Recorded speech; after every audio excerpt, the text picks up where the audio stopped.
Vehicles organized by Department of Tripoli, NRI Institute of Technology, POTHAVARAPPADU, Agriculture.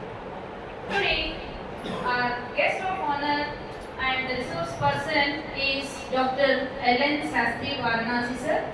So, he is the founder and director of Radhanu Technologies, Andhra Pradesh. Coming to the educational qualifications, he has his PhD from NIT Andhra Pradesh, Tadepalligudem, and MTech in Instrumentation and Control Systems and BTech in Electrical and Electronics Engineering. He is an industrialist and also worked as professor in Department of Tripoli. So now let us start our today's session by L N Sastry sir. Sir. Today my presentation is on data sources in EV, what are the various sensors available in EV, and how the data should be collected from an electric vehicle, what are the different data available in EV, and before going to that data sources, I give a brief introduction about what are the motors available in EV and sensors available in EV, and how those motors will be evolving. In general, in our electrical basic curriculum, we delve with induction motors, DC motors, maximum of PMSM motors in our curriculum. But there are different motors which are used in electric vehicles in an industry. How those are evolved from basic motors to a electric vehicle motor. Okay, that is the basic introduction about motors, and then different sources, and based on the data which is available from different sources, how a machine learning algorithm should be applied on that particular data set. If the data set is collected onto a particular platform, let us suppose a Excel sheet data will be available. For that Excel sheet, I have different features will be there in that Excel sheet. Among the features, I would like to predict any one particular column or a particular feature. Let us suppose range prediction of a particular vehicle, cost prediction of a particular vehicle, sale prediction of a particular vehicle, based on type of the vehicle and model of the particular vehicle, using machine learning algorithms. And beyond that, deep learning models can also be applied if the data is more. And what are the various machine learning algorithms available for different tasks, and how the machine learning model can be trained for better efficiency. In those situations, we will deal this particular presentation in the morning session. In the afternoon session, we will deal with a software to simulate the complete analysis of a particular electric vehicle. Okay. This is how my complete lecture will be there in the today's session. Coming to the motors, for any car we have different motors, because a normal vehicle which is not an electrical has different motor cases rather than an electric vehicle. Now I consider a particular vehicle where the motors is available.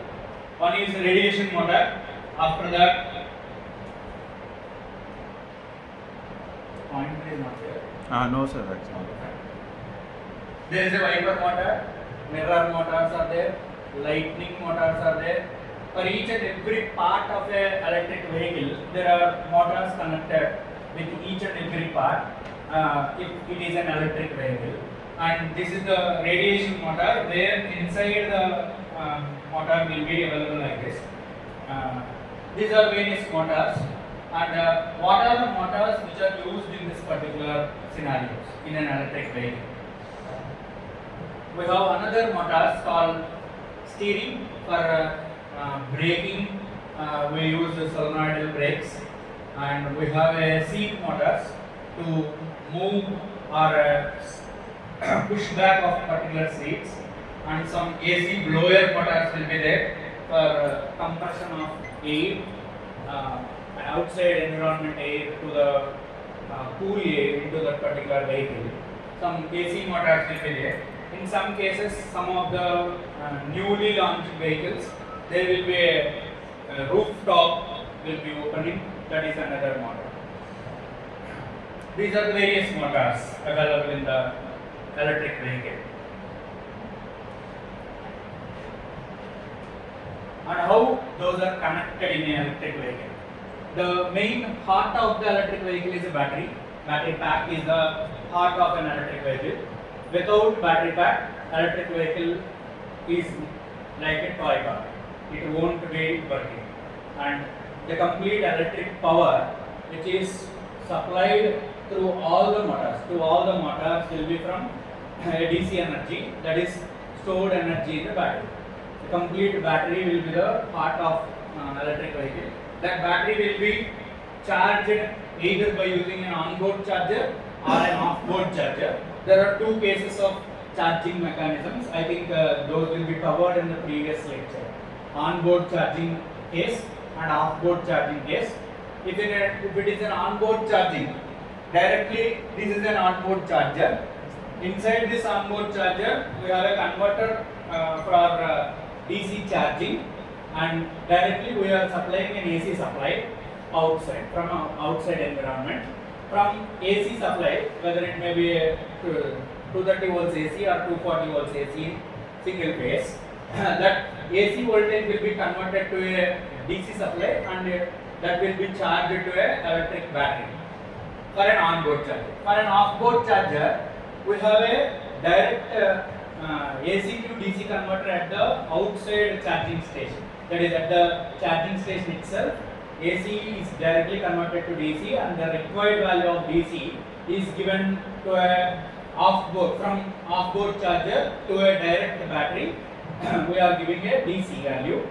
That DC value is again either boosting up or buck down by using a DC-DC converter, which is available inside the vehicle for a particular value of voltage to a particular level of voltage. If I have a 300 watts of battery having a 12 volt battery, 300 watts 12 volt battery, then what is the charging ampere required to charge that particular battery?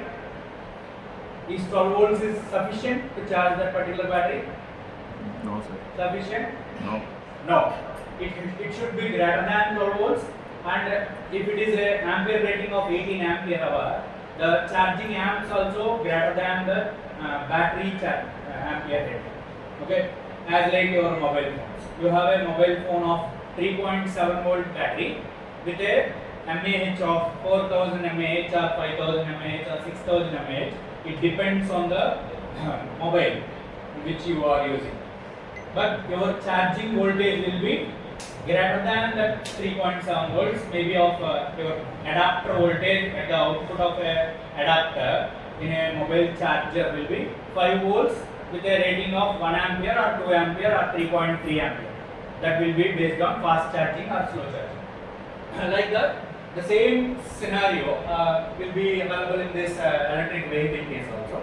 And the complete connection will be given through an electric battery based on by using a BMS, battery management system. The complete voltage levels and the SOC of the battery, SOH of the battery, RUL of the battery will be predicted and estimated by using your battery management system itself. Okay, that is the main research area which we can able to going on in the battery scenario, managing a battery for different motors and different voltage cases. That is one research area in this. And what are the motors we are using? Generally we have electric motors, the classification of electric motors which are already known to you. We have AC motors or DC motors. We use these highlighted motors. In AC type, we use brushless DC motors as an AC motor, and in DC motor, commutator type motors we are using in an electric vehicle. Okay. In this, again in brushless DC motor, we use we also use synchronous reluctance motors or switched reluctance motors are also used in electric vehicles. This is the complete scenario of machines or a type of machines which are used in a electric vehicle. We highlight the vehicle or motors which are used in an electric vehicle popularly. Some of the research will be found in this motors also. By changing the motor, nowadays we are mostly use brushless DC motors or BLDC motors, popularly known as BLDC motors, and some of the electric vehicles they use IPSM motor, PMSM motors, IPMSM motors, and in some cases, in some electric vehicles, they are using multi-phase or multi-phase induction motors and permanent magnet synchronous motors also they are using for electric vehicle applications. Generally, we have AC motors of 3-phase up to 3-phase range only. In your curriculum, we study up to 3-phase, but there are multi-phase motors available like 5-phase, 6-phase, and those motors are useful in electric vehicle applications. And presently, the research is going on for various motor applications to electric vehicles.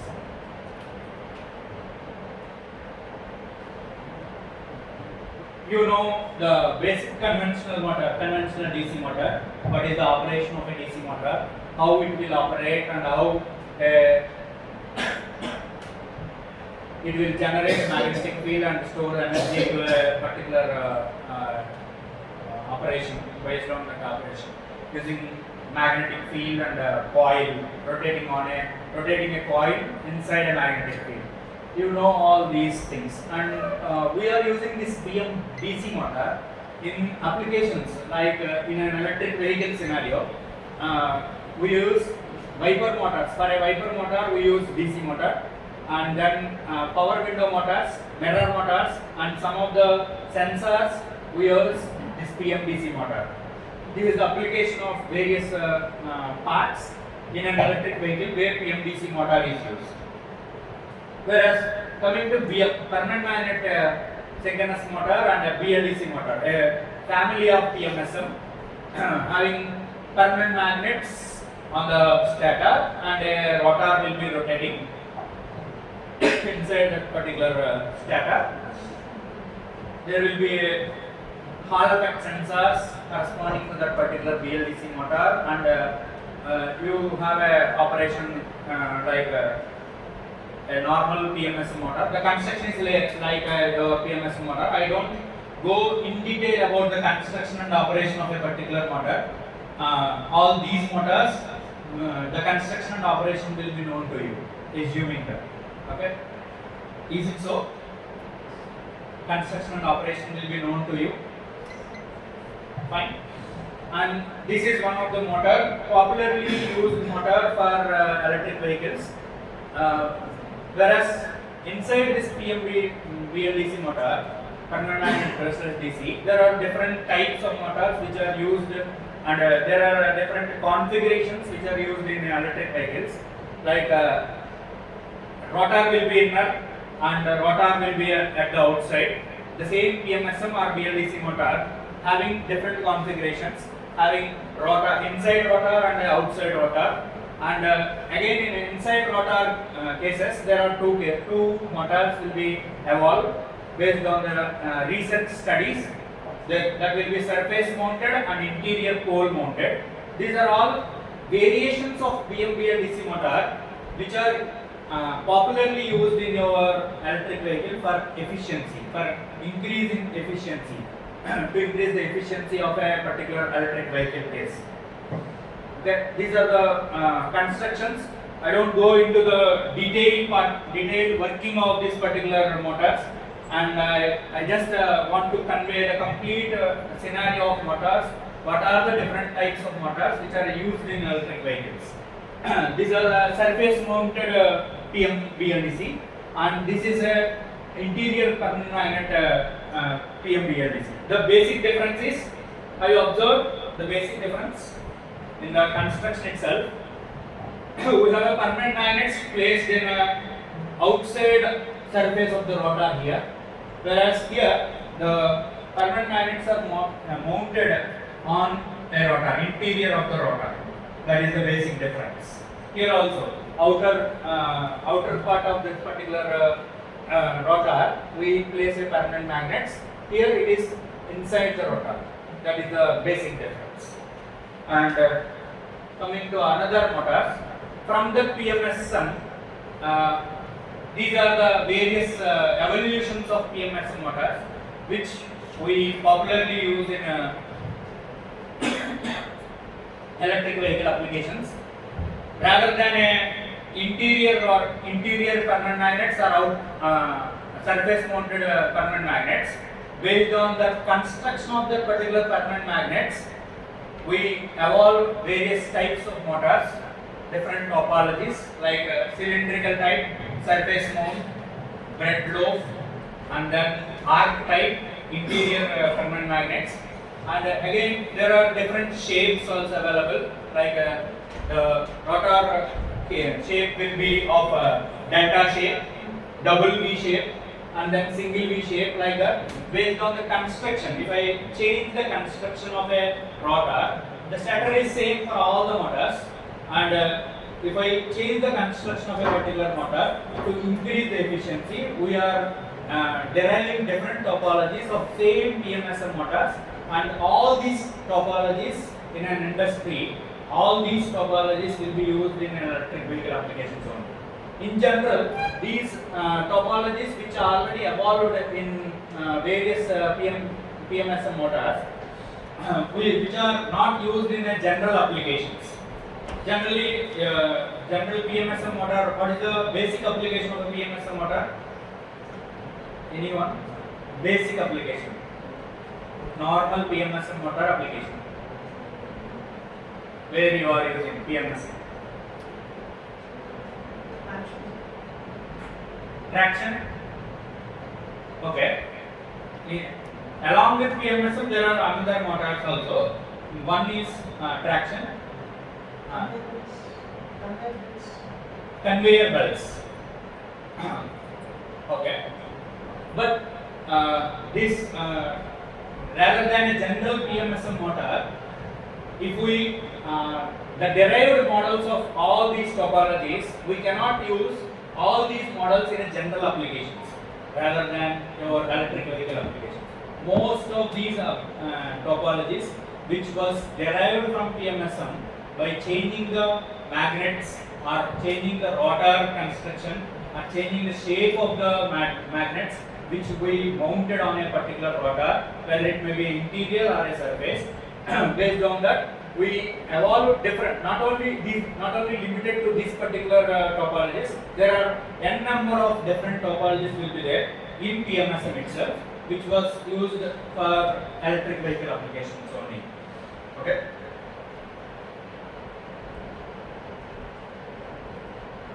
And we are using the research is going on in these directions. One direction is battery management system. First one is battery management system. How effectively we are managing the total battery voltage, which is charged by an external DC supply, whether it may be external DC supply or an external AC supply based on onboard and offboard charger. How the battery will be efficiently, battery energy will be efficiently used for an electric vehicle application, and how that battery could be monitored by using a BMS. That is one research area. And another research area, different motors and their topologies which are used inside an electric vehicle. And third research is, inside that particular electric vehicle motor, we have different magnets. Generally, we use permanent magnets of any one type. But based on the research, there are different permanent magnet materials will be available. By changing the material of these types, we can reduce the cost and we can also increase the performance of a particular permanent magnet motor by changing the material inside a particular permanent magnet. That permanent magnet may be, generally we are using neodymium magnets or a general ferrite magnets we are using. But there are different types. For a most popularly used is ferrite type. This ferrite type is very inexpensive, so that most of the cases we use ferrite type magnets for a permanent magnet synchronous motor inside a rotor. Whereas if we research for different type of materials, magnet materials like alnico and cobalt, different alloy materials like cobalt with samarium, neodymium magnets with iron boron. These are the various different aspects or different magnets which are used in the permanent magnet materials or permanent magnet motors. And among all these, this is the best choice. Samarium cobalt is the better choice among all these cases by considering the cost and performance also. Okay. Some of the materials will be of less cost. Some of the materials will be having high performance with high cost also. By compromising of any one parameter, for a high speed, high power density machines like your electric machines, electrical vehicles, samarium cobalt is the better choice for permanent magnets which are used in your PMSM motors. This is another research where we change the materials corresponding to that particular permanent magnets and increase the performance and reduction of cost.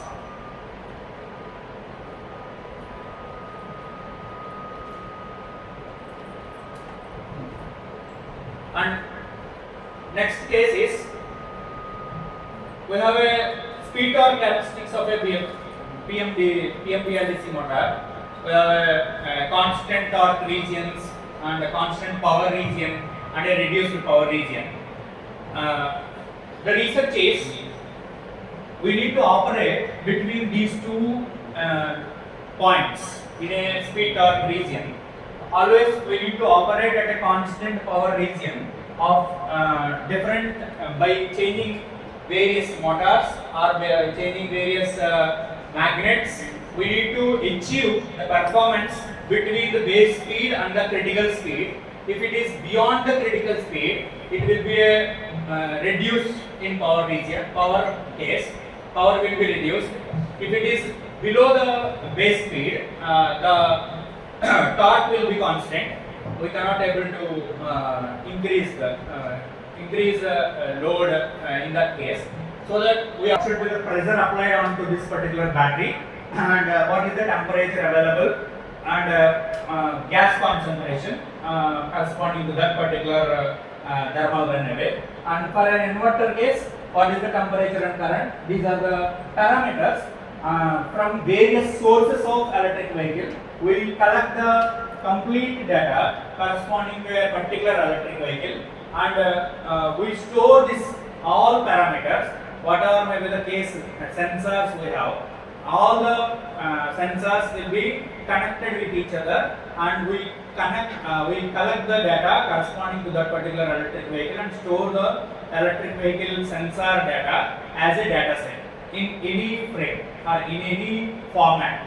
We have different formats of storing a particular data. We have voltage values, current values, temperature values and then power values like that. There are different values which will be sensed by the sensor with a sampling rate. Let us suppose if I have a sampling rate of 1 second or 2 seconds, for every 2 seconds one data point will be uploaded into your database.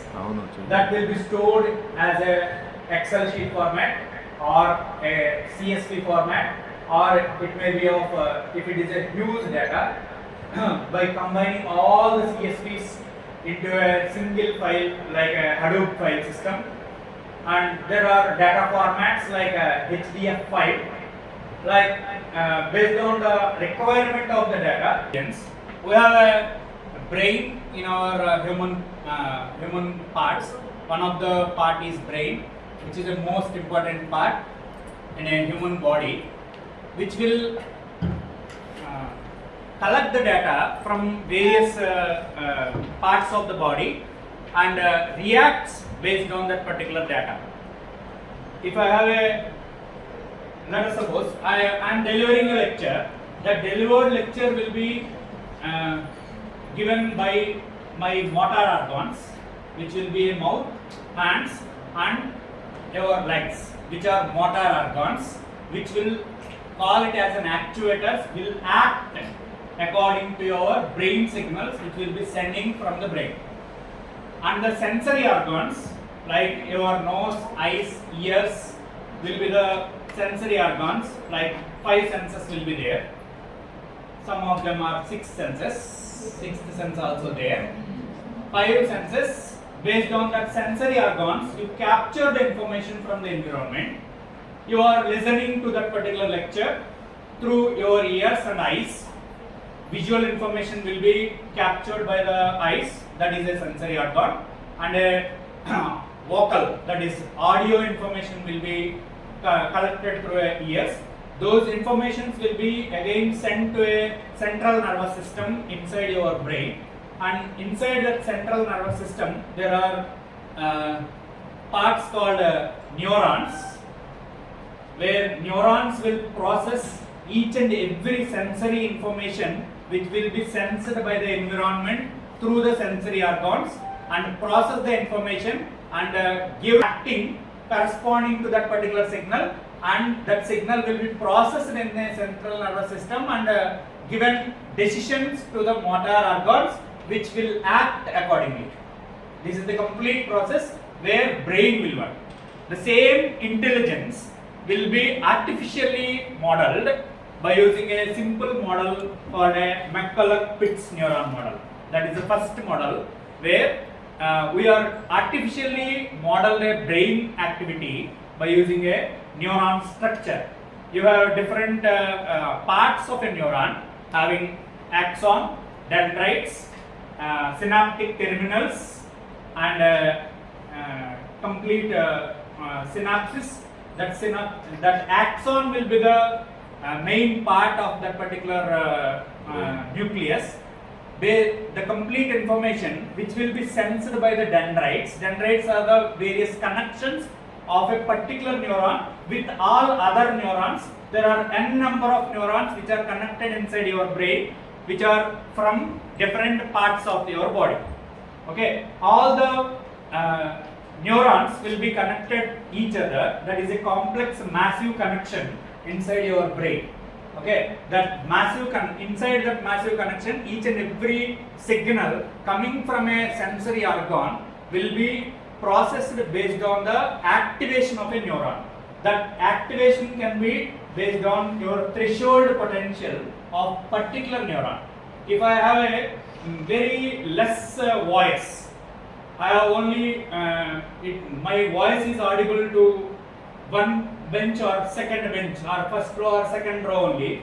The information which I delivered will not be reached by the minds of all the students which are available at the last bench, because the sensory organs cannot able to capture the information which I delivered, so that the information which will be very less when compared to the signal strength. It is nothing but a signal strength. If the signal strength is more than your threshold potential of a particular neuron, then that neuron will be activated and the same information will be transferred from one neuron to another neuron, and it will be reaching to a central nervous system, and the central nervous system will be taking decisions based on the information which they get. This is the complete action inside a brain. We are modeling that with a external signals having different x1, x2, x3, x4 and so on, xn are the various signals from various sensor having different weights. That weights will be W1, W2, that weight matrix. Based on the weight matrix, like this. I will take one case. Okay. Is it right, sir? Yes, sir. Sir, there are options in what? Blank screen will be there.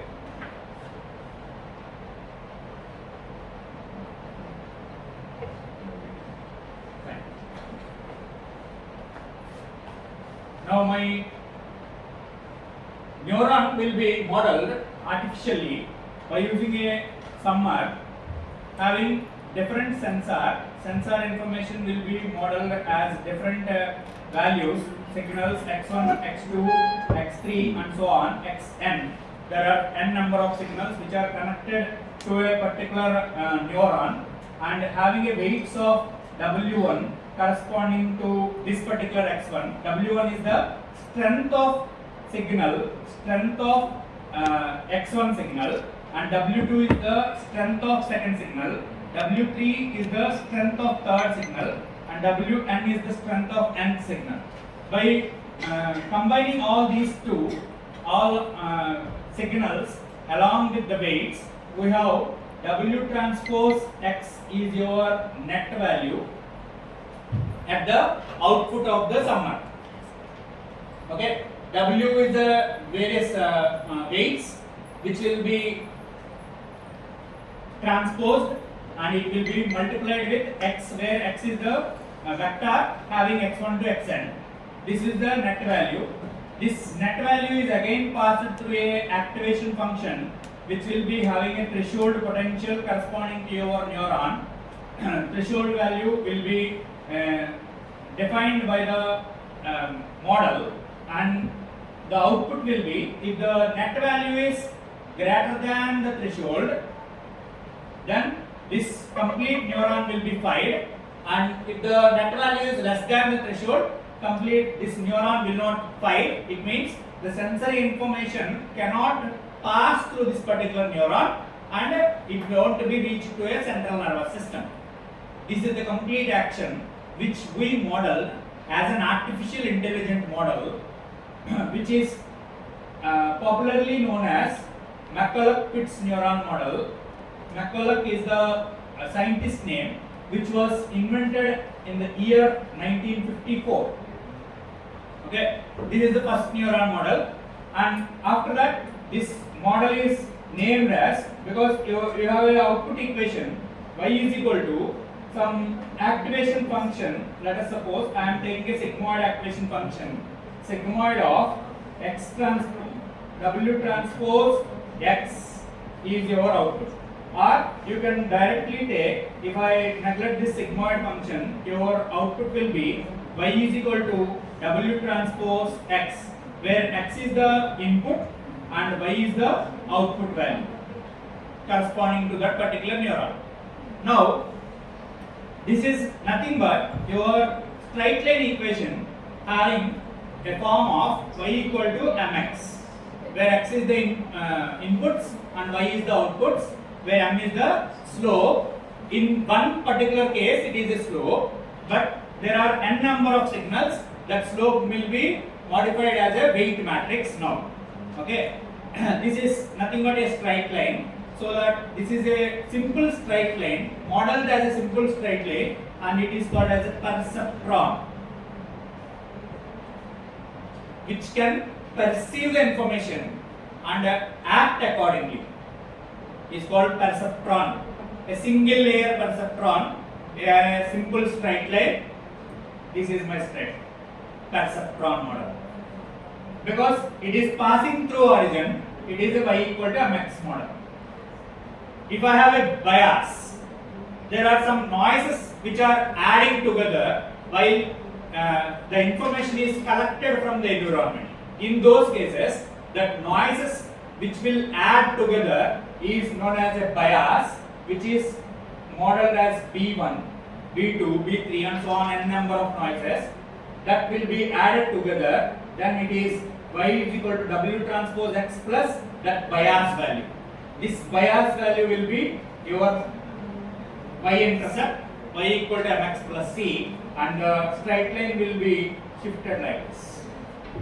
A single layer perceptron is a simple straight line which we model as an intelligent model. Based on this model, we need to classify, we need to identify the various classes. If my output net value is greater than this y value, y equal to x value, that comes under first one class, and below that particular, this is called as hyperplane equation. Hyperplane in a machine learning terminology. In this hyperplane, if the data points which are distributed over a space will be available above the hyperplane or below the hyperplane.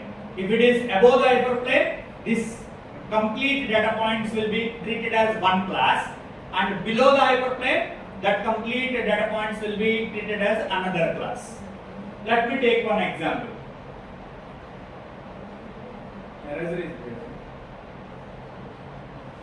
Let me take one example. I have a basket full of fruits. This is my problem.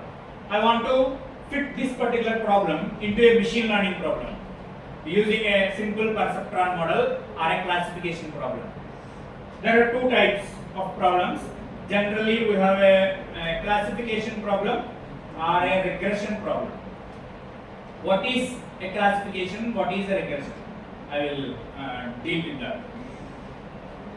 I have a basket full of fruits. I have apple. I treat this apple as A. I have some apples and some guavas and some oranges and some bananas. Like that, there are different fruits. Okay. I want to identify a particular fruit which will be picked from this particular basket. I randomly pick a fruit. I want to identify which fruit it is. How to identify it? Based on your intuition. Based on you don't know about all other fruits. Banana you know. How you know it is banana? By the color and shape. Color and shape? Yes. At the first time you see banana, how you know whether it is a banana or not? At the first time you are seeing a new fruit. If you went for other state or other country, it is a new fruit to you. It is first time which you see. Dragon fruit, let us suppose. Dragon fruit is not a cultivation of dragon fruit, that is not available in Andhra generally. That is the first time we are seeing that fruit. How we registered that fruit as a dragon fruit with a name or label into our brain. It has features. What are the features? It is red in color, having a big in size. Inside that there is seeds of black in color, white pulp will be there. Based on these features, we registered that particular fruit image into a label with a label of dragon fruit. Whenever we are seeing other, in a second scenario, if we see second time the same fruit, then the features will be mapped with the database which are already registered in your brain, that will be collected. If the features are, most number of features will be matched, then it will be retrieved as a dragon fruit, and your brain will send the signal such that it will be a dragon fruit. Clear? Like that, we need to model a particular machine learning model, your artificial model. I have a black box model. This is a newborn child, don't know anything. I want to train by using examples, by using intuitions, by using different experiences. We need to train that particular model in such a way that in all situations where the training is happening, it must perform in an efficient way while testing. That is the two case scenarios for every data. Machine learning is having a black box model where that black box model will be trained with some data having n number of features. Based on the feature mapping at the time of testing, we are collecting the trained features, whether the trained features are mapped or not. Based on the mapped trained features, the performance of the model will be depending on the training data. If the training data is always bananas, all the basket is full of bananas, and I am training the model with banana data only, if I see another fruit rather than banana, it always predict banana only. A fruit with yellow shade or yellow in color, the same fruit having other features, but one feature mapping is yellow in color. Let us suppose I have a lemon and a banana. My machine learning model is trained for banana only, and the feature is the banana will have white pulp inside that particular peel. That peel is of yellow in shape, yellow in color. Those are the two features I mentioned in that particular case. Clear? Now I seen a lemon to that particular machine learning model. I have given a lemon to that particular machine learning model. One of the feature which was mapped is yellow in color, so that it will match the feature, because I have only two features. One is inside that peel I have a white color pulp or white color pulp inside that banana, and other case is yellow in color. Peel is of a yellow in color. One feature is mapped, 50% matching is there, so that it predicts the lemon fruit as a banana, because the training data is like that. That is nothing but overfitting of your data. Always one particular set of data will be trained, and all other scenarios, all case scenarios won't be available in the training data. Then your model will be in the case of overfitting or underfitting case. Then how to overcome this overfitting case or underfitting case of a machine learning model to perform better in all case scenarios? One of the scenario is, I mentioned all the slides. Each and every slide we have a data. Because of the time constraint, I clearly mentioned all the slides. I went through those slides. I have about 100 to 150 slides again. Okay, rather than going through slides, we just understand what is available inside a machine learning and how it can be overcome. Here, this is one example. I have a bunch of fruits having different fruits. Now I have two problems: classification problem and a regression problem. What is classification problem? Have you know? Classification means the fruit is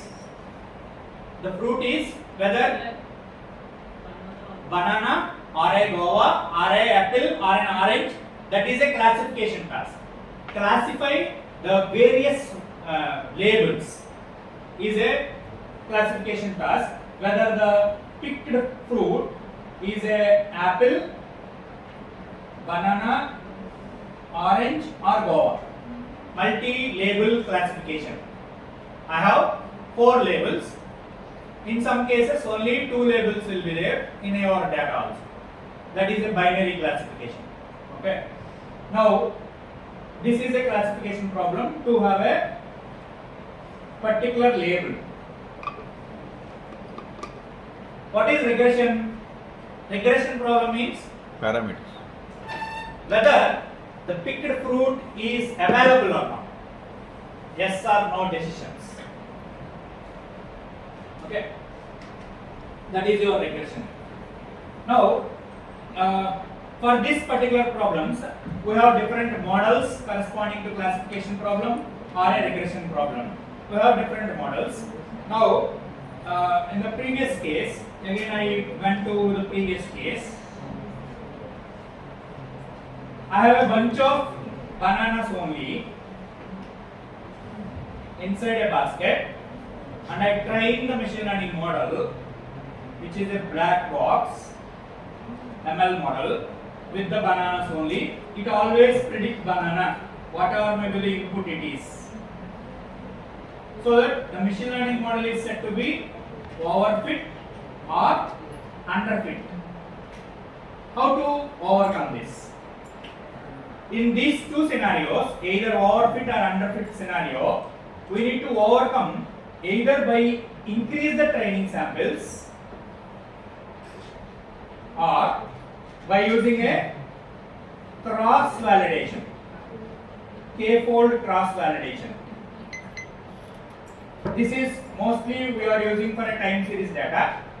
For a time series data having different time instants, and for each and every time instant the data is varying.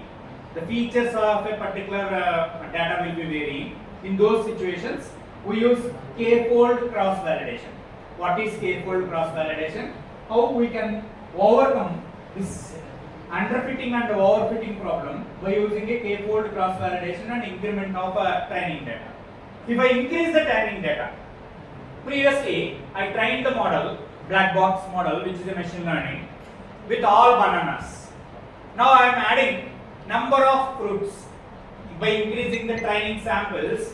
By increasing the training samples means we need to add all other fruits into that particular basket, and I would like to train for all the features of a particular fruit. Okay, one fruit has one features, another fruit has another features, third fruit has different features, like that. Based on those features, we train the model so that whenever it is coming to a evolution phase, while testing that particular machine learning model, it map all the features corresponding to that particular training data set. Based on the features which will be mapped. If I have feature 1, 2, 3 is available, then my label will be 1. If I have feature 4, 5, 6 will be available, then label will be 2. If I have features 1, 4, 7 will be there. There are some combined features like rounding shape, green in color, pulp will be white in color, like that. There are some combined features.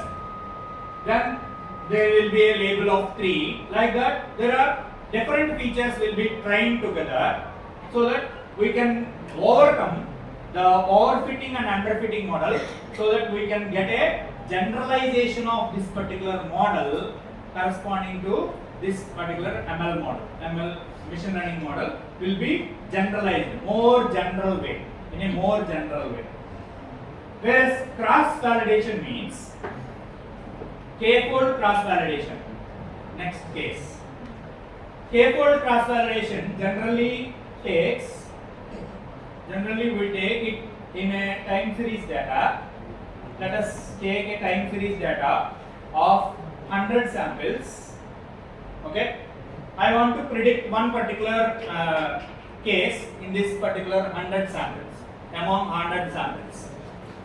Now I would like to train this for 80 samples. I made it as a training data set, and for this 20 samples I made it as a test data set. I want to train the model in this first 80 samples and test in a other 20 samples. This is the case scenario for a time series data. These are all done in machine learning problems. This is new to you, boring to you, but it is essential nowadays.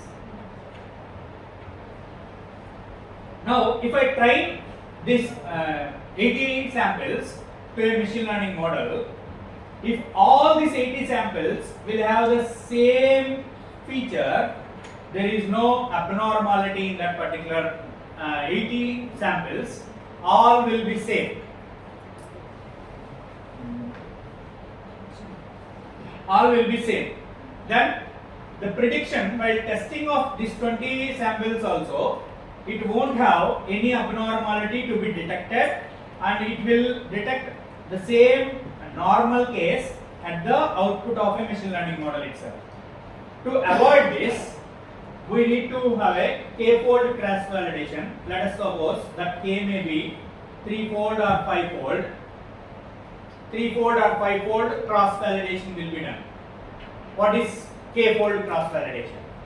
Rather than splitting this complete data set as a 80-20%, we mention it as a k-fold, so that let us suppose which is 5, I completely split this data into 5 parts. 0 to 20 0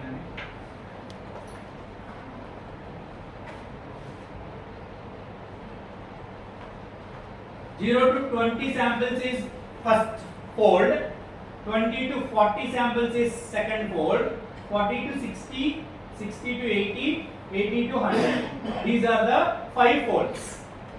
Among these 5 folds, I mentioned training. Now I would like to train the model and test the model. In the previous case, I given 80% of the data to training and 20% data for testing. It means 80 samples for training and 20 samples for testing. Now, rather than a uniformity in the training, I modify the uniformity by giving the same 80% I am giving, but it will be from 0 to 20, 40 to 60, 80 to 100 and 20 to 40.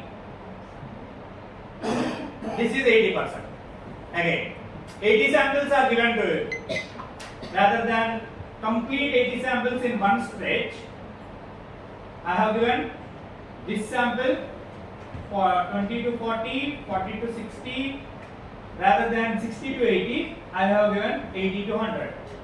This will be training and this is testing. This 60 to 80 is testing. This is one case. In another case, again I modify. I made these 3 as training and this is testing. These 4 as training and this is testing. This is testing, this is 4 as training and this is testing, remaining 4 as training. And another, this is testing, another 4 will be training. Like that, we need to modify the test data set, test samples across the data. If it is a time series, if it is a image data, how you can be handled. If it is a image data, I have n number of, let us suppose 100 images will be there. The same 100 will be in the same scenarios. I always take photos in this situation itself. There is no abnormalities found. Always I found the same faces, the same features corresponding to that particular image. In that case, we need to augment the images. Augment means we need to convert the image in a 15% tilt view, 20% tilt view, 30% tilt view. In that situations, any one abnormality we can observe. Like that, data augmentation is also another process to improve the efficiency of the model rather than overfitting and underfitting of a particular model. These are various techniques available in performing a particular machine learning model. Now, coming to slides. We will just gone through all those slides. What we deal with.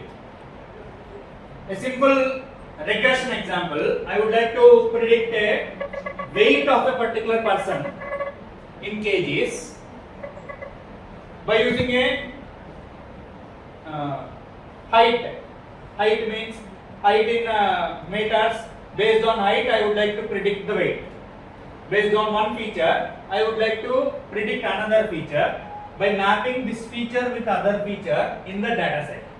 Like or fitting, a curve fitting can be done by using a perceptron model, which is y equal to mx case. Where this y will be your weight and x will be your size in meters. Okay, not is a size, it is a height. Based on height, I would like to mention the weight value corresponding to a particular person.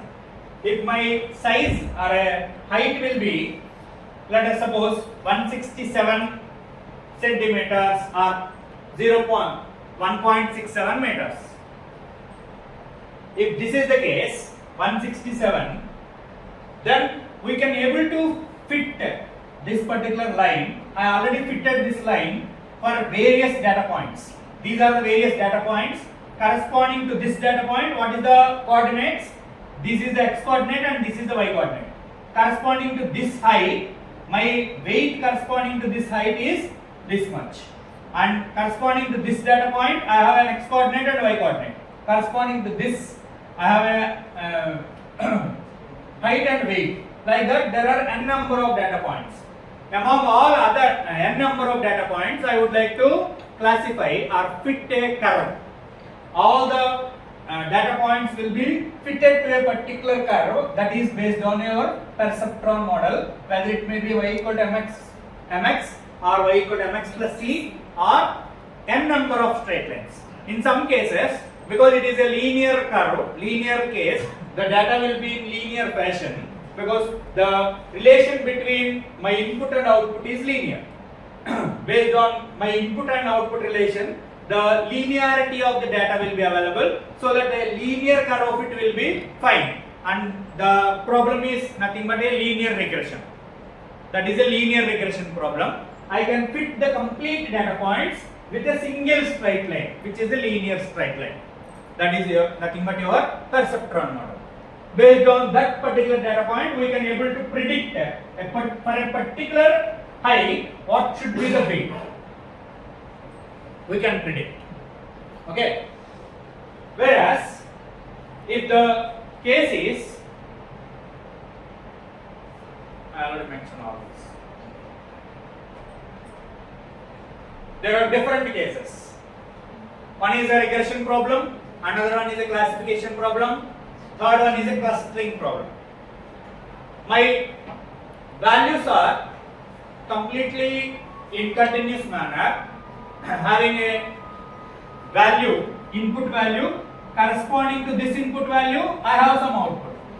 Corresponding to this input value, I have some output. Corresponding to this input value, I have some output. Like that, my values will be continuously varying and there will be a linear relationship between these. Then we have a linear fit corresponding to that, and we fit that particular problem in a regression problem, and the data may be either a supervised data or a unsupervised data. What is supervised data? What is unsupervised data? Supervised is an Supervised order. means Order. all will be labeled together. All will be labeled. The data points which are available in that particular data sets will be labeled. Then it is a supervised. And some of the data points are not labeled. In that case, we take it as unsupervised learning. What is meant by supervised learning and unsupervised learning? Let me take an example. All you are a BTech student. You have a project. You already done the project. Completed your project, and the results also you got the results corresponding to a particular problem statement of a project.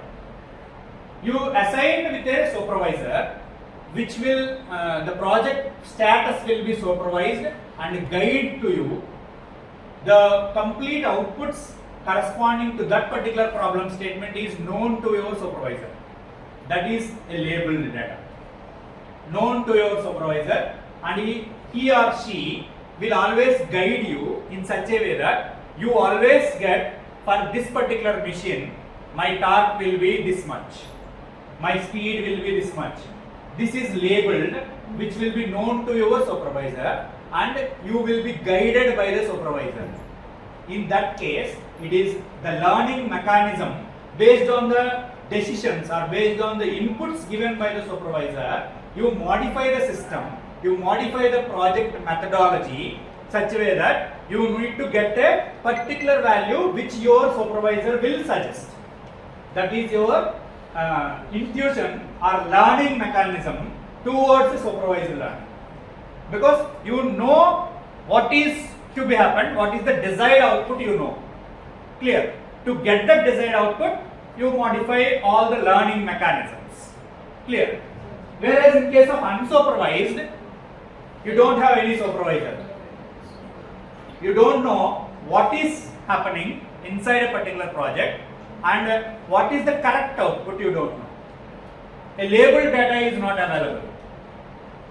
Completely unlabeled data. Either completely unlabeled data or some of the data will be unlabeled. In that case, you perform the project with some methodology, you got some output. you cross-verify that output with your theoretical background and knowledge corresponding to that particular problem statement, and again you yourself modify whether the problem statement and your results will be matched together or not, mapped together or not by yourself rather than a supervisor.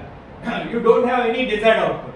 Based on the actual output which you got, you have an intuition.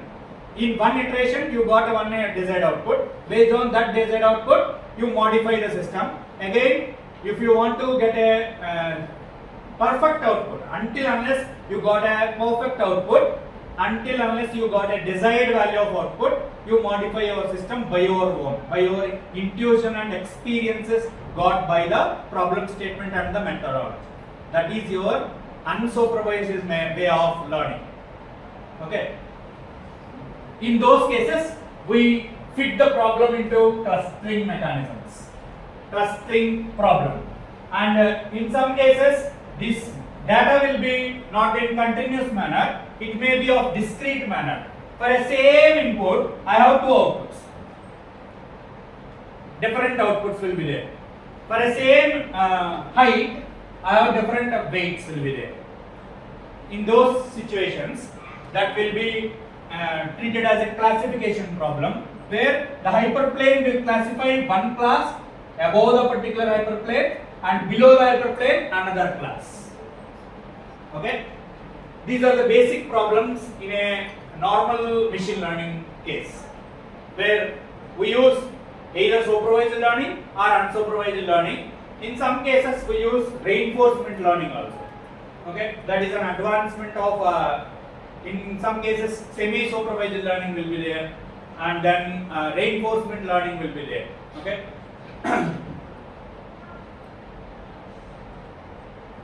These are the various cases. If I take a regression case, what are the different problems in different scenarios? If I take a regression case, I can able to predict house price, sales prediction, person weight prediction based on any one feature. I would like to predict a particular feature. In those situations, I go for a regression task, and for a detection of object, I want to detect an object, whether it may be a car, whether it may be a person, whether it may be a chair, like that. Different objects will be there. Discrete data, either 1 or 0, like that. Discrete in manner. Then in those cases, we have like spam detection, cancer, whether cancer is available or not. Where it is available, having some feature will be more than the hyperplane. If it is not available, cancer is not available in that particular tissue, then the feature will be less than the hyperplane. Either available case or not available case. Only two classes. For a binary class, there are n number of classes. Multi-class problem also there. In those situations, we go for classification problem, and clustering means different clusters. We have n number of cases.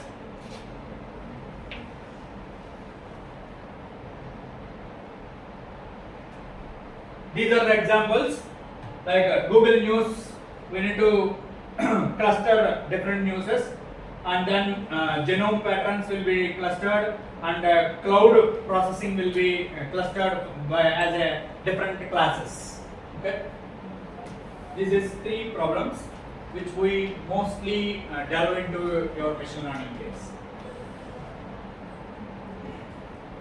Now coming to our automobile technology, like our EV vehicles. I have a EV vehicle. I have some sensor data. Sensor calibration data will be there. I have some acceleration. Based on the acceleration and voltage value will be predicted. For this much of acceleration, where my voltage will be there. For this particular acceleration, what is the voltage value? I need to predict. In those situations, we go for a regression task, because it is a linear data. There are some data points. This is one case and this is another case, which will be diversified data. This is a simple curve fitting. All the data points are mapped to a particular curve. We are fitting the linear regression model, perceptron model onto that particular data points. Based on this particular linear regression curve, we can able to predict for a particular value of acceleration what should be the voltage corresponding to that particular electric vehicle or a motor.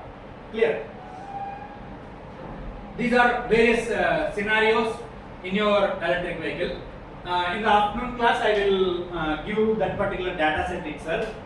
You have publicly available data sets, drive chains will be there, electric vehicle feature data sets will be there. Do you know Python? Up to which extent? You can run programs in Python. You know how to initialize an environment, virtual environment, how to create a virtual environment, and inside a virtual environment how the packages will be installed. That will also known to you. Nothing will be known. Okay. From starting itself we need to do. Okay, fine. This is one type of sensor data in an automotive technology. In another case, some parameter estimation.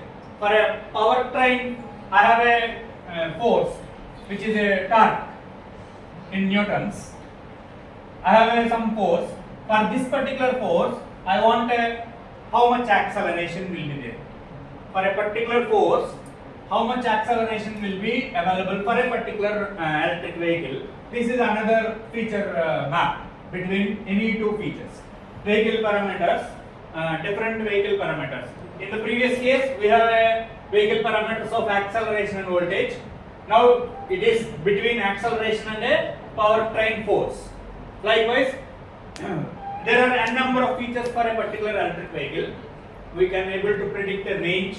Based on the acceleration, we can able to predict the price. Based on the range, we can able to predict the model. Based on the model, we can predict the sales. How many sales will be happening in that particular year, in that particular month, like that. We can able to predict anything. All will be coming under regression problem. Pricing like this. Based on the kilometer driven, what is the price?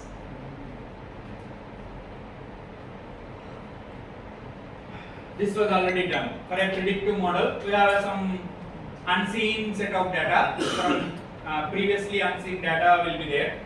And for a predictive model, we have some model structure will be there. That will be a single layer perceptron model or a multi-layer perceptron model. That model structure will be trained with the training data. Based on the training set, we would like to be able to predict the output variables, and in the testing case, based on the input and trained data, we able to predict the output. And these are various statistics which I model like this.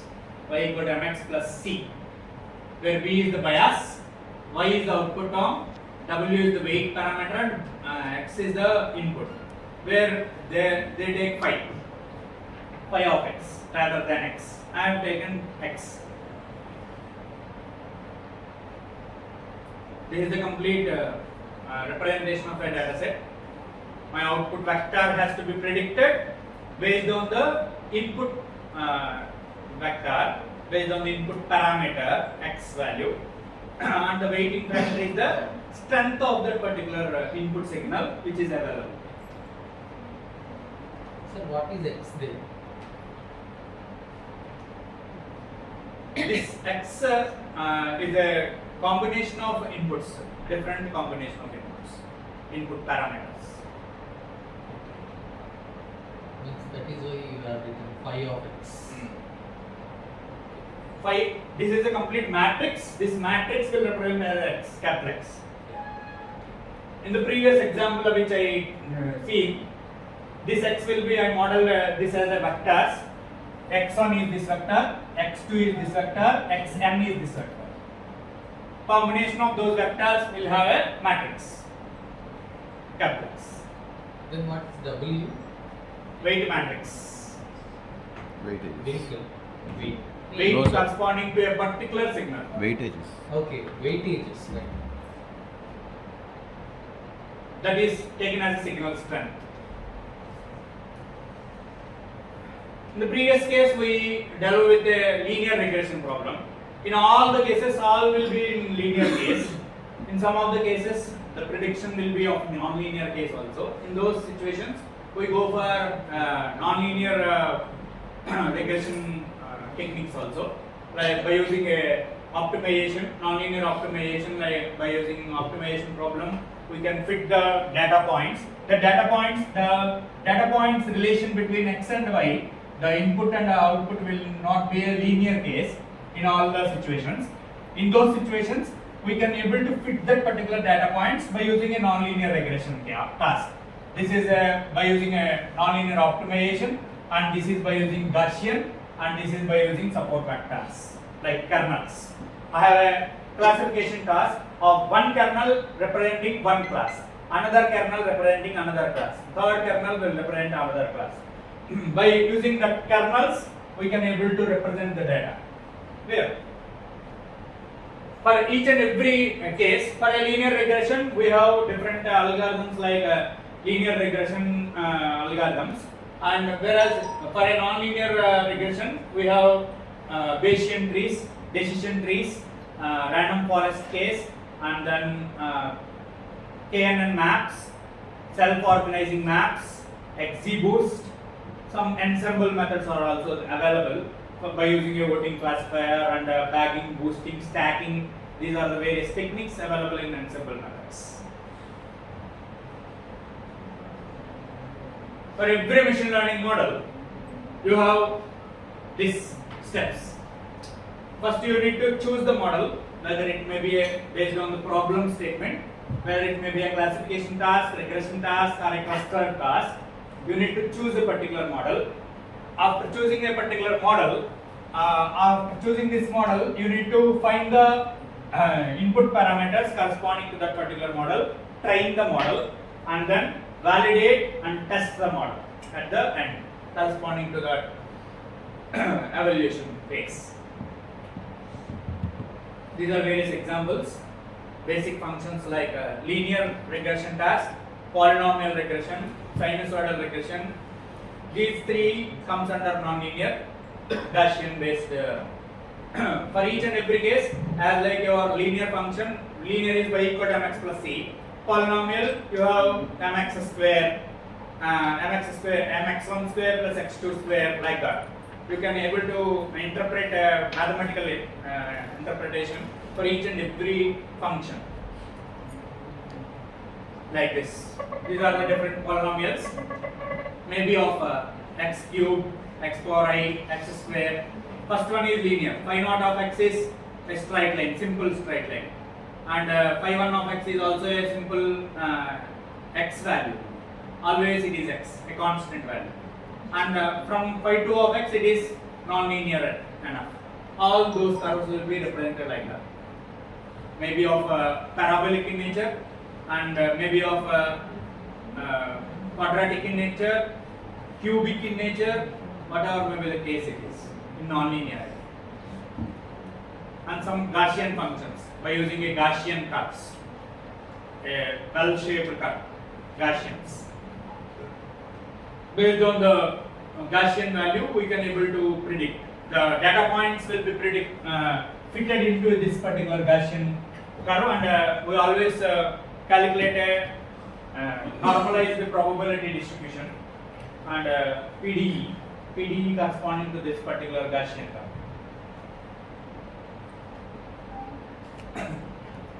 These are various comparisons of local and global variables of a particular quadratic cases. Different data points, how the data points will be fitted in different functions. These are other functions rather than a linear, non-linear. We have some sigmoidal functions, and then bounded functions, and then piecewise linear functions. You can also use this as a activation functions at the output of your neuron model, such that your neuron model output, linear combination of inputs along with weights, can also be fitted to a particular threshold by using this activation functions.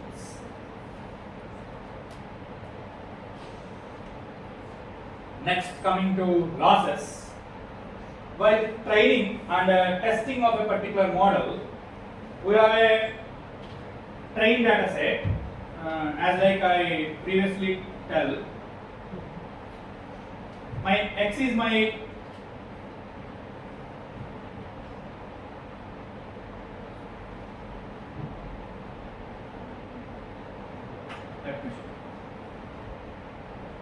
this is my machine learning model. I always give X as a input data and I would like to predict Y. There are two Y's. Y is actual value which is available in the case of supervised learning.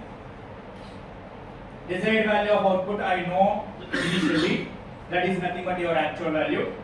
And Y cap I mentioned it as predicted value by the machine learning model, where this black box is your machine learning model.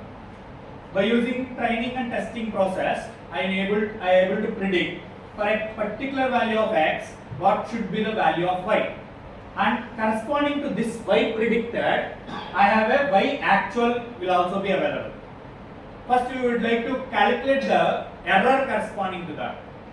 We always evaluate the model performance by identifying the error values between the actual value and the predicted value. Those errors may be of different types. You can able to see MSE value, mean squared error between these two, that is nothing but Y minus Y cap whole square divided by number of samples, how many samples you predicted. This is nothing but your MSE, mean square error, and then root mean square error, under root it is root mean square error, and then in some cases we also deal with mean average error. The average of error will be calculated, mean of that average will be calculated. Average means you have n samples. Among that n samples, you need to calculate Y minus Y cap. This is the average one. Again, you need to calculate the mean value corresponding to that averages, different average errors for n number of samples. Mean average error. These are the various output metrics which you evaluate the model performance, whether the model is performing better or not for a particular task. In the situations, we use a loss function. Loss function means we have a training data. Training data set will be there, and in this training data set we have X as inputs, and my targeted variables will be Y. Okay, my targeted variables I would like to predict, okay, based on my input X and weight matrix W. Based on this, for every problem we have a cost function. Cost function, or some other cases you take it as a minimization function, some J you already model for a meta heuristic problems or optimization problems. For every problem, if you want to minimize a particular thing, minimize the error means that is a cost function, minimization of error corresponding to your predicted value and the value which is already available, actual value, that is your cost function. That loss function may be taken by, if I want to predict error value, MSE value has to be as taken as a loss, then my cost function will be of minimization of MSE, minimization of RMSE, minimization of MEE, like that. These metrics can also be used as loss functions. Based on these metrics, the loss functions will be evolved, different loss functions. Those loss functions will be, this is mean squared error, as like previous. I would like to minimize this loss function. My loss function is MSE. MSE is my loss function. I would like to evaluate the particular model, performance of the model, by using the MSE error only. So that I would like to minimize this error in such a way that my predicted value mean squared error between the predicted value and the actual value must be 0 by using this curve. This is the loss function. Okay. Here, by reducing the loss function also, we have different approaches. One is most popularly used one is SGD technique, stochastic gradient descent method. Stochastic gradient descent method is nothing but, for a case of I have my output y is equal to W transpose X. This is my machine learning model which I want to predict. For a value of X, I would like to predict Y. This is my single layer perceptron model. I always take an example of single layer perceptron model for a better understanding.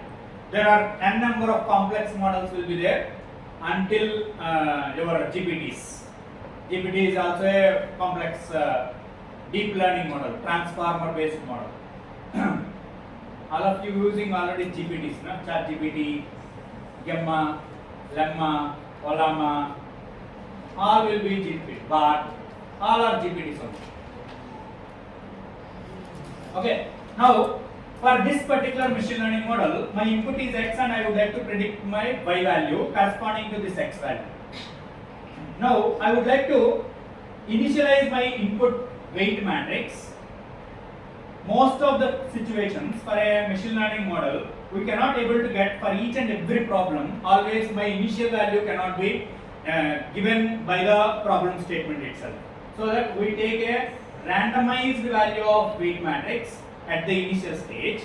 Based on this randomized value of input matrix corresponding to my input value, I would like to predict my Y value. Now this is my Y predicted. I have a actual value of Y also. Between these two, I would like to calculate the error. If the error is more, again this error has to be propagated again to the input terminals through the layers. That is nothing but your error back propagation. By propagating the gradients and errors from output layer to the input layer, we are updating the weights based on the value. Your W nu is equal to W volt plus eta into W transpose X. Your updated weight will be coming from a randomized value. Until unless my error is equal to 0, my output will be, and my gradients at the output or error which is available at the output will be transformed or back propagated to an input value, and weight matrix will be updated one iteration after another, so that my error will be 0, as like your PI controller. Normal PI controller, how it will do? I have a set speed, I have an actual speed. The error will be given by the PI controller. There is an error generator. That error generator output will be my error between set speed value and the output actual speed value. Initially my set speed is 1500, my actual speed is 0. Let us suppose there is no movement of a particular machine. Then my error will be high. 1500 RPM is my error. 1500 is my error. That error will be again processed by using a PI controller, which will be a controlled variable. That controlled variable will be your error, and based on that PI controller will be mapping the error value which is available at the input of a PI controller to a respective value of voltage or current based on your requirement at the output is plant model. Whether if it is a machine, that is a machine having inputs as currents, that will be modeled, that error will be modeled as a currents. If I want to get a voltage values, then this error will be modeled into a voltage. There will be a relation between every parameter, voltage to speed, currents to speed, torque to speed. Based on that only you have a different control techniques, direct torque control, field oriented control, and then vector control, like that. There are different methods will be available. How you are modeling the system like that, the same scenario, the error will be in the case of PI controller, you directly taken the error based on the set speed and the actual speed. Here we are randomizing the input variable, input weight matrix, based on the random initialization of that particular weight. We predict the output value y corresponding to a input matrix x. That predicted value may suit to that particular actual value or not. If it is not suited, the error will be generated for each and every vector in the output matrix. Then that will be propagated through a layer. Rather than directly taken from a feedback, we are propagating the same through a layer by layer. I have only one hidden layer will be there. There are n number of hidden layers will be there. In those situations, for each and every hidden layer, I need to propagate the error and update the weight matrix in each and every hidden layer, such that my output error will be less. Until unless that weight matrix will be finalized, the output final weight matrix will be finalized in such a way that your error will be less. How it will be initialized? In a stochastic gradient descent. There is an algorithm called, this process will be mentioned in a algorithmic manner, that is called as stochastic gradient descent algorithm, or we can able to get a Adam based algorithm. These are different optimizers to optimize the error or reduce the error or optimize the cost function corresponding to a particular machine learning model. Clear? In a stochastic gradient descent model, the algorithm is designed in such a way that like a bowl shaped vessel will be there. In the bowl shaped vessel, initially I would like to initialize the random vector like this. This is the maximum value of random vector. Okay. This weight vector will be again modified like this. It will be modified. At the end of this particular bowl shaped vessel, stochastic gradients will be updated. At this particular situation, my error will be 0. Error will be 0. Correspondingly, this weight vector will be like this. Corresponding to that error equal to 0, my weight vector at the end of this particular, it may be starting from this particular end or starting from this particular end, based on your choice. That is always in a negative gradient descent manner. Your error will be reduced so that it is a negative gradient descent. Falling a simple ball through a vessel, always it reaches to a minimum position. That minimum position is error equal to 0. Okay, that is one of the algorithm where we minimize the error at the output between predicted value and the actual value.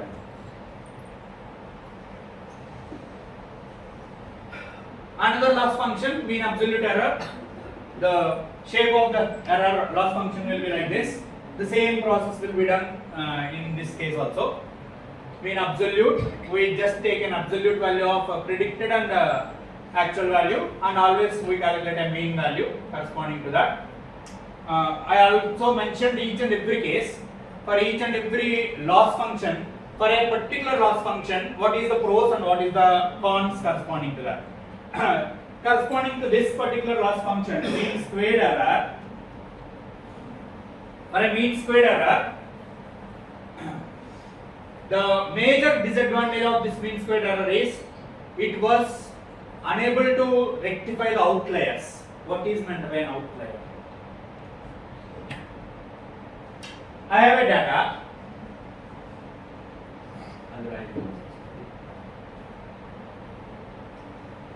Time is enough, na? Already it is 12. Still I have so many slides. 51 slides are there. Up to 12:30, fine.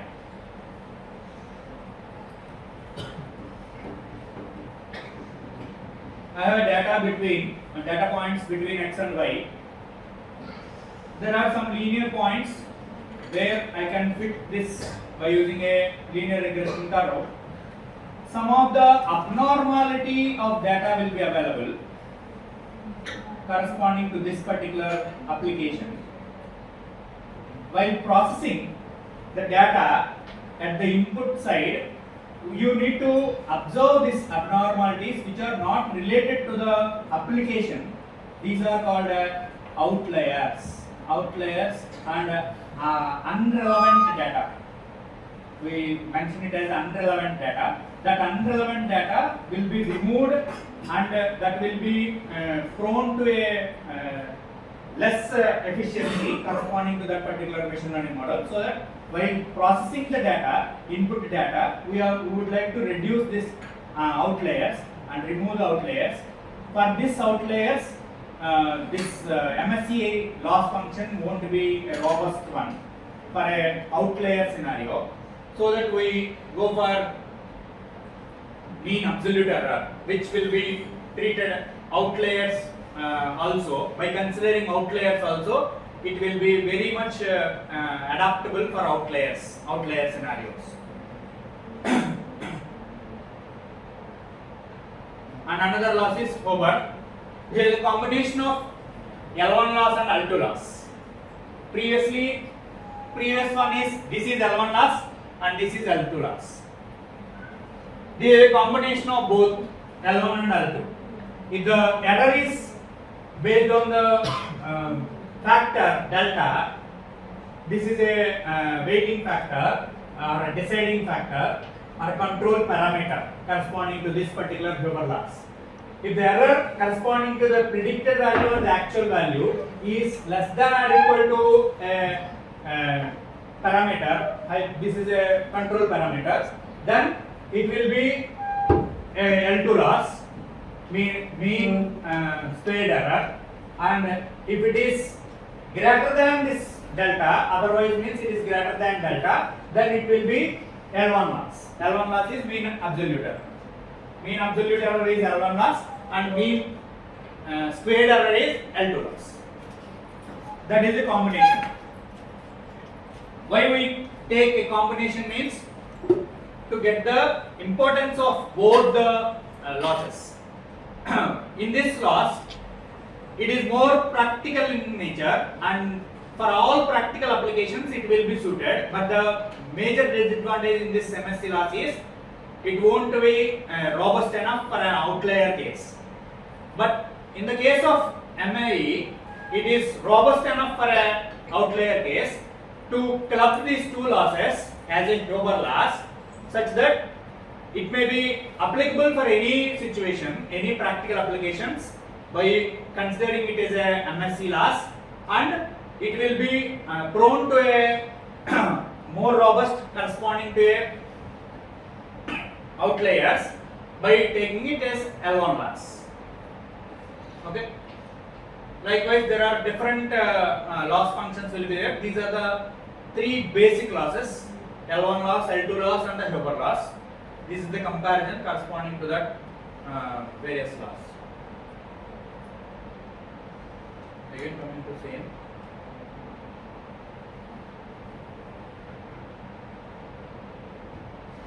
Okay, fine.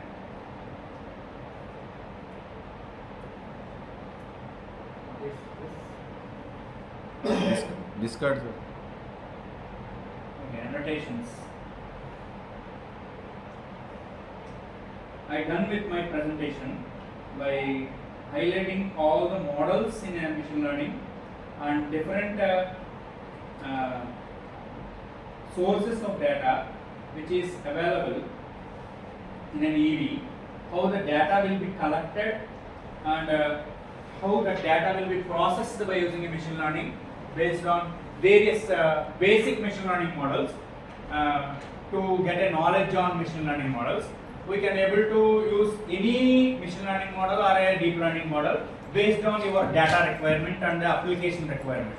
If the application is a complex application having interdependencies, having time dependencies, correlation between each and every feature will be high, in those situations we use a time dependent based machine learning or a deep learning models like linear that is LSTM models or RNN models or attention based models.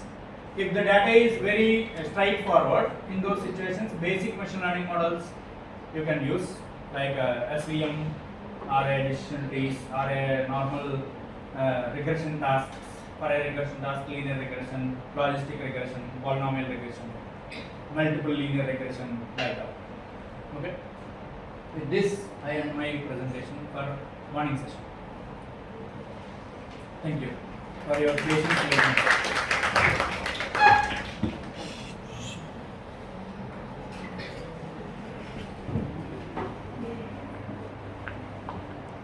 If you have any queries, now I was open to answer your queries regarding machine learning, EV, application of. We are using supervised or unsupervised. Mostly we are using supervised learning because EV data is a completely labeled data, which we have a data which is available in public domain. That is a labeled data is available. Mostly we are using supervised. In case if there is any problem, which also, for example, many of the trains are running without pilots. Autonomous trains. Autonomous trains are there. In case if there is any problem exists, if that problem is not in that labeled data, what will happen? Should we? That research is already done, ma'am. It is in progress. It means presently all vehicles are not electric. That is first case. To predict a particular problem, if all vehicles are electric, they came the data persons which we collect the data. They came to know what are the various abnormal situations and what are the various faulty conditions corresponding to a particular vehicle. You can able to interpret or include into the data. Then we can able to predict by using a machine learning model. But presently that data is not available at all. Always in EV case, most of the research is done in battery side rather than vehicle side. Most of the data will be available in battery, drive chains, battery management, SOC predictions, SOH predictions, RUL predictions. These are only the data sets available, and always they use those data sets as the EV data sets. Sir, if I have data, say y is equal to some phi of MNOP and so on, say y depends on 4 or 5 variables, let us take it. Fine. So, is there any online algorithm, machine learning algorithm, which I can use to form regression equations?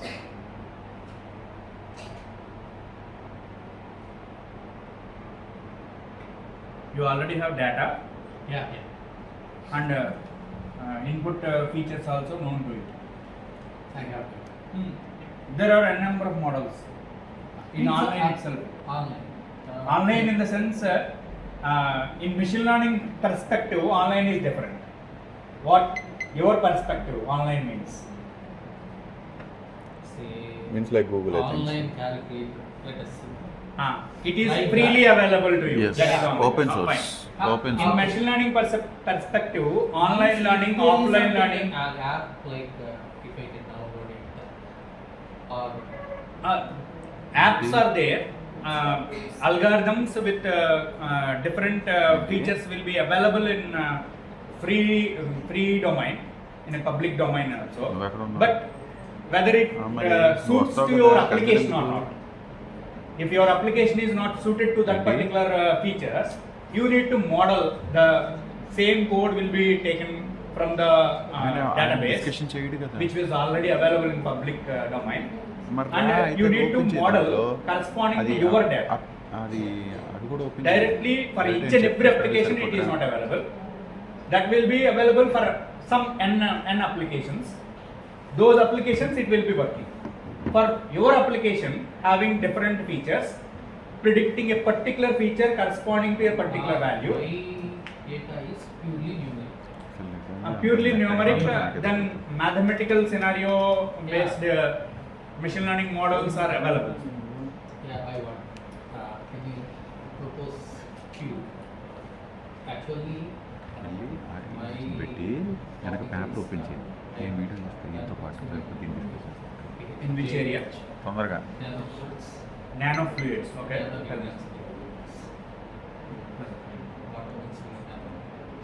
Fine. So have heat transfer. Heat transfer data. Okay. You also have heat maps also available with different I have everything. heat I maps. have used mathematical regression technique to form the equations. Which regression technique? Which technique?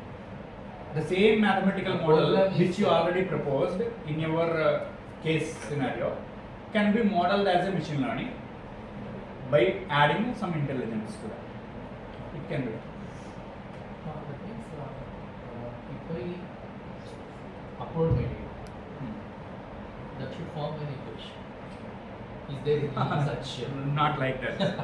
That is what. Is there anything available? If you upload a data, it model the particular machine learning model and give it to you. That much sophisticated tools are not available.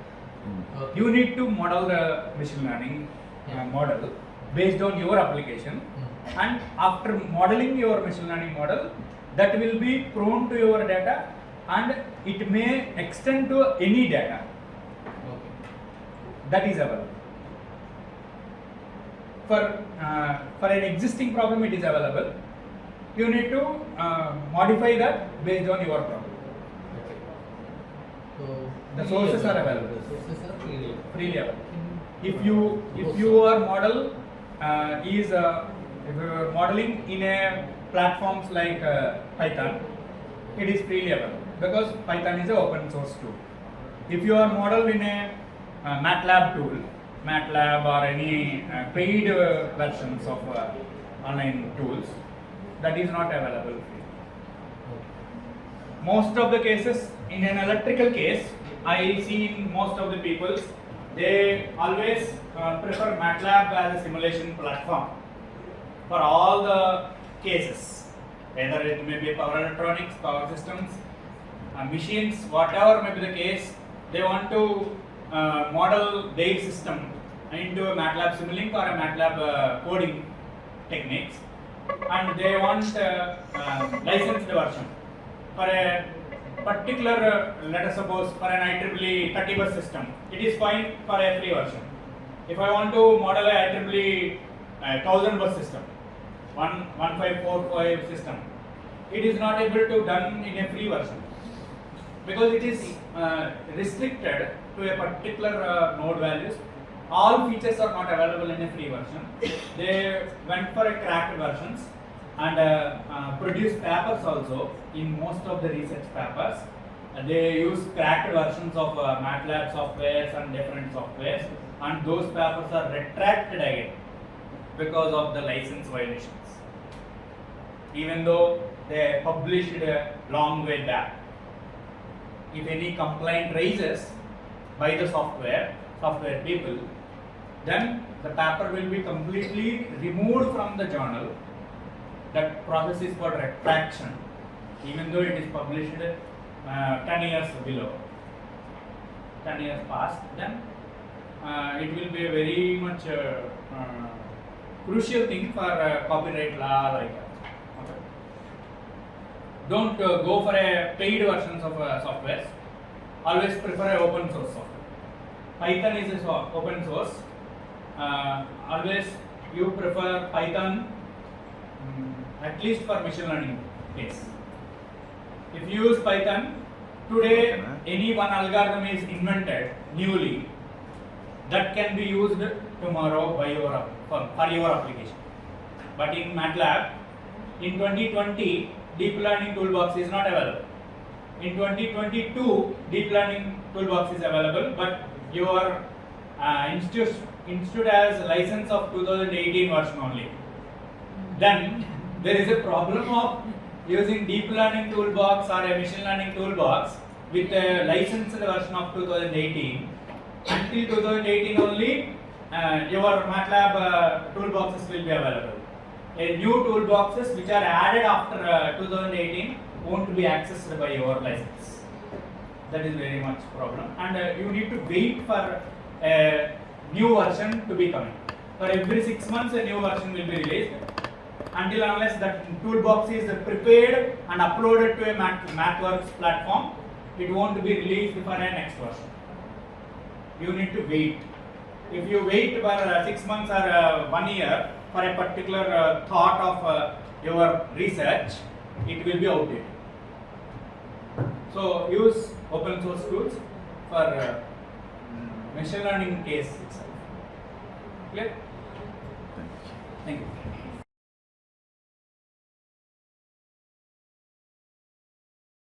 System Technology Simulator for vehicles by NRI.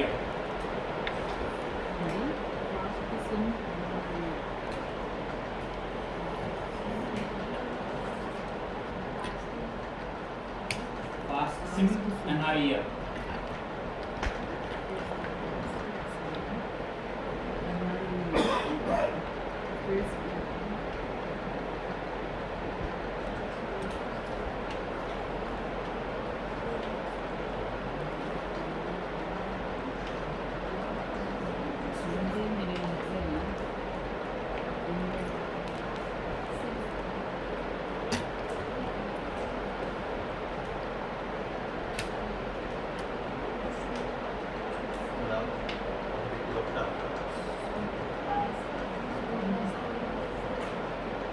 This I can't reach.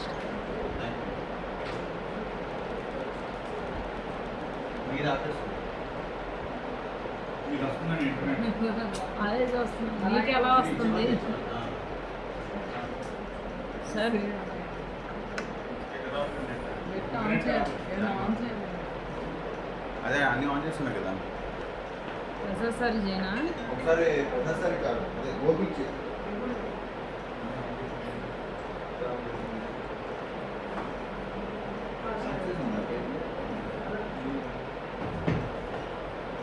ఏ కాదు ఇక్కడ కూడా రావట్లేదు sir అదే ఒకసారి ఇది వెళ్ళామన్నా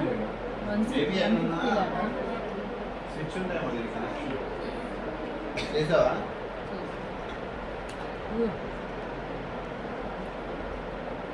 sir Gopi sir Gopi sir phone ఎత్తాడు ఆయన sir ఇక్కడ పక్క రూమ్ ఉంది కదా ఇక్కడ పిఎంకి 150 ల్యాబ్ పిఎంకి దాంట్లో నెట్ రావట్లేదు సార్ 6201 సార్ అంటే ఏం చేయాలి చెప్పండి అట్లీస్ట్ అవునా అంటే ఇక్కడ హ్యాండ్స్ ఆన్ సెషన్ స్టార్ట్ అయింది సార్ ఇక్కడ నెట్ రావట్లేదు అందుకని ఫోన్ చేశారు ఎవరినైనా పంపించండి లేదంటే మధు కానీ అవునా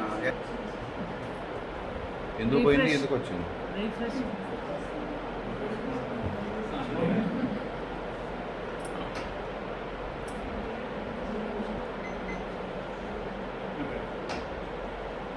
There is a software which was developed by National Renewable Energy Laboratory, NRI, which was a popular one to popular laboratory for transforming an energy like renewable energy cases and electric vehicle cases, all the simulating data, all the solar based data, wind based data across the globe.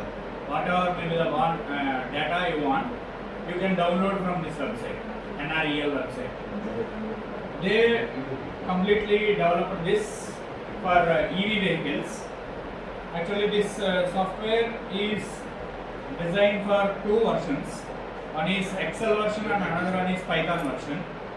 For Excel version, for easy use of Excel formulas and all data has to be entered directly. Excel is very easy rather than Python. Today I will demonstrate this Excel version of this software. Just click on register and enter your mobile mail ID to register here. Just enter your mail ID and register it so that you can download Excel version of software. It is a free source.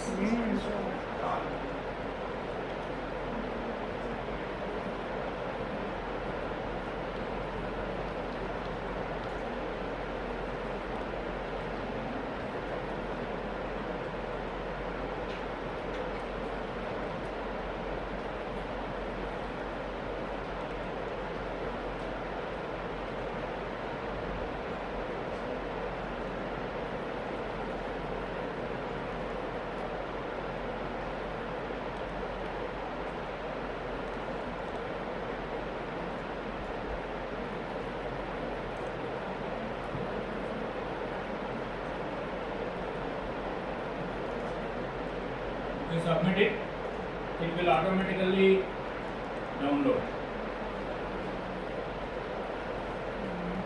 Excel version.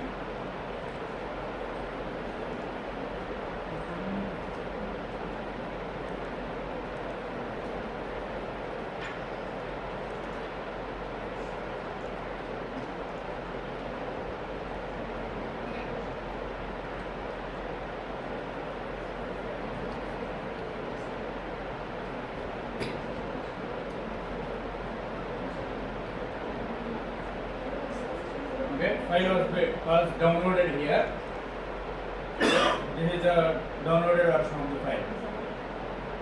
Have you downloaded it? Just follow the instructions carefully.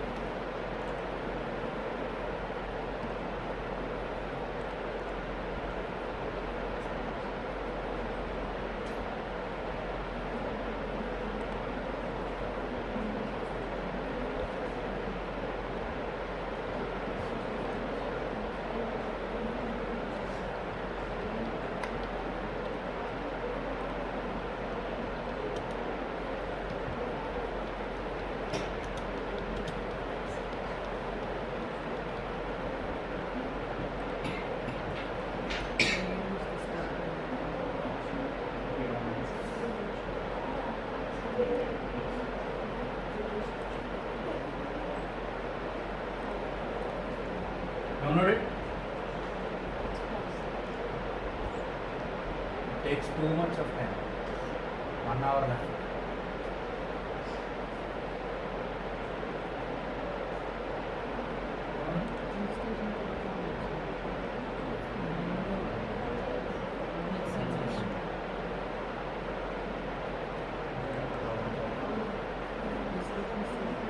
అదే గంట తీసుకుంటే మేము చెప్తాం.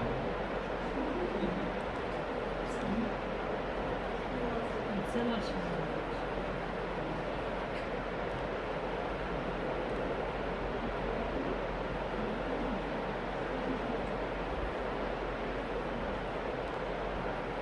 ఏదో ఒకటే download అదే చేయండి. అదే.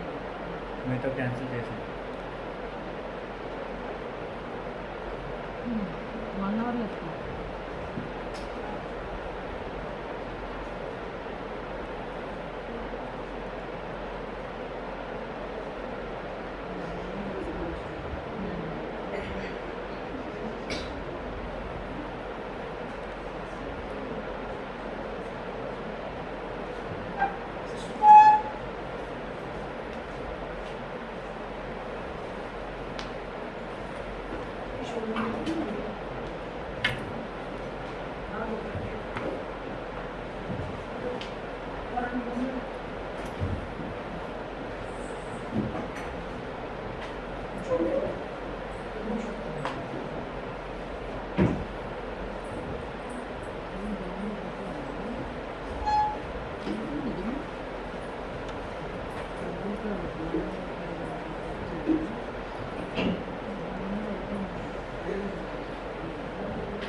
Go to internet and type this one, pass sim NRI.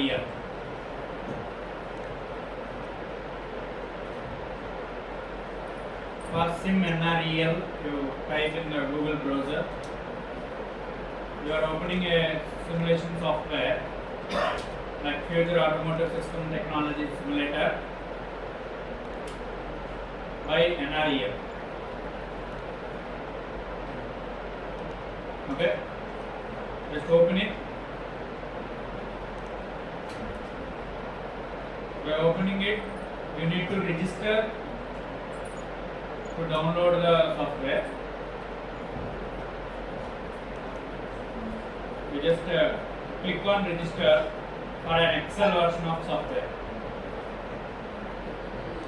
Those who coming now, have you followed? Have you followed? Still not open.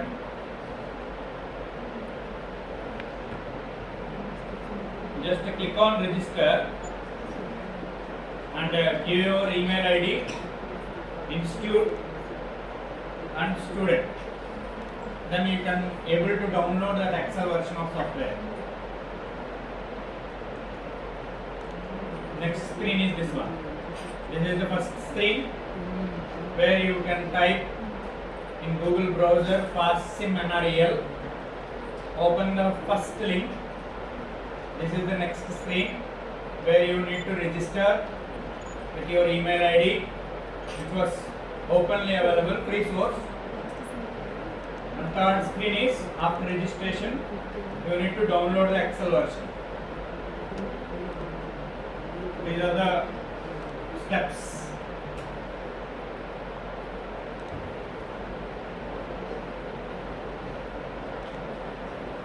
Anyone downloaded? Completed? I have the software, but you need to do along with me.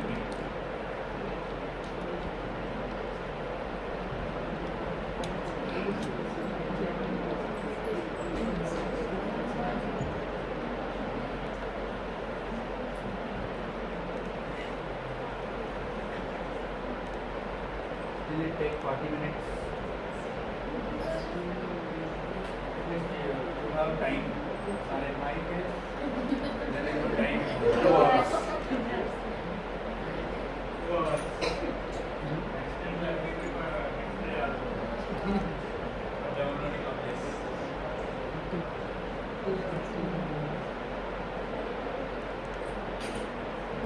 Click on this.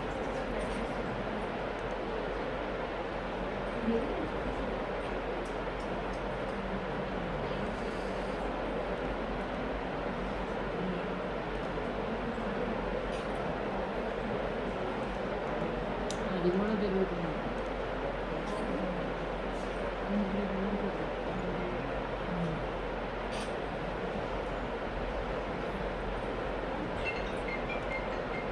Okay, I will open the version which I downloaded. Is it fine?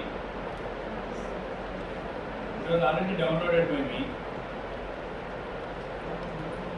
last night, but I will open this. Meanwhile, it was downloaded.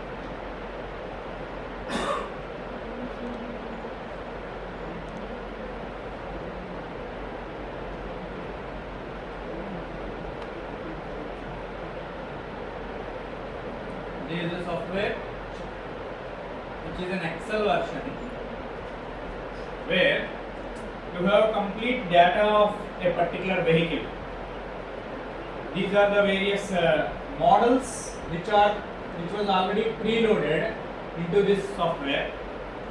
Is it visible? Not. Now it is clear.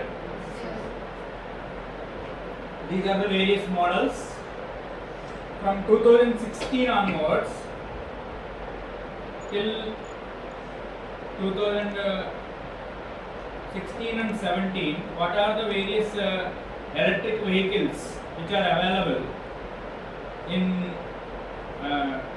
market? Those models will be preloaded. If I select any one model, like 2016 Toyota Corolla, that is one model. Elantra is another model, and then Chevrolet Malibu, another model. Like that, there are different companies like Kia, Ford, and then BMW, Audi, Toyota, then Hyundai, Chevrolet, Leaf. These are Nissan Leaf. All those are different electric vehicles. Some of them are hybrid electric vehicles, some of them are plug-in hybrid electric vehicles, some of them are battery operated electric vehicles. There are different types of vehicles. All the parameters of each and every model is loaded. If I select any one model, automatically the parameters corresponding to this particular model will be loaded into this screen. For a vehicle case, for this particular model 2016 Hyundai Elantra 4-cylinder 2WD, there is the model number, and what is the drag coefficient corresponding to that, frontal area, vehicle rider mass, vehicle center of gravity weight, like that. For each and every case, for each and every parameter, it will be loaded. For this is corresponding to vehicle, and this is corresponding to fuel storage, how much kilowatt of fuel power will be available, and storage of energy, how much kilowatt hour will be there, like that. This is corresponding to fuel storage, and the converter data corresponding to the converter, and corresponding to motor, which type of motor, what is the efficiency, power of the motor, and then traction battery, what is the traction battery, because it is not battery operated vehicle, the battery will be 0, the battery value will be 0, and what is the dimensions of the wheels, and then how the energy is managed between hybrid electric vehicle and plug-in hybrid electric vehicles. We need to select the state of charge, minimum state of charge and maximum state of charge. Based on that, the energy management strategy will be applied in this case. And some of the miscellaneous data, where what is the alternator efficiency, charging efficiency, charger efficiency, like that, it will be loaded. For each and every case, it will be loaded, and we need to given a drive cycles also. For a particular drive cycle, I want to simulate that particular model vehicle. I would like to load a particular drive cycle data. These are the drive cycle data which are already available in this software. I just loaded it into it. After that,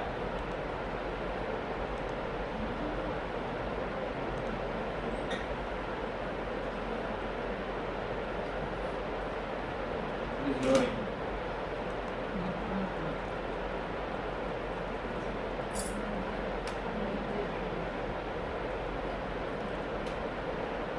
After loading this drive cycle data, we need to run the simulation. For that particular electric vehicle, I have a run time of 2.83 seconds. Corresponding to that vehicle, the plots will be drawn. These model and test data will be given, and for each and every parameter, they have given the test data corresponding to the same vehicle. I selected a 2016 Hyundai Elantra. This is the vehicle I selected. For that vehicle, what should be the output values? Validation value. What is the present cost?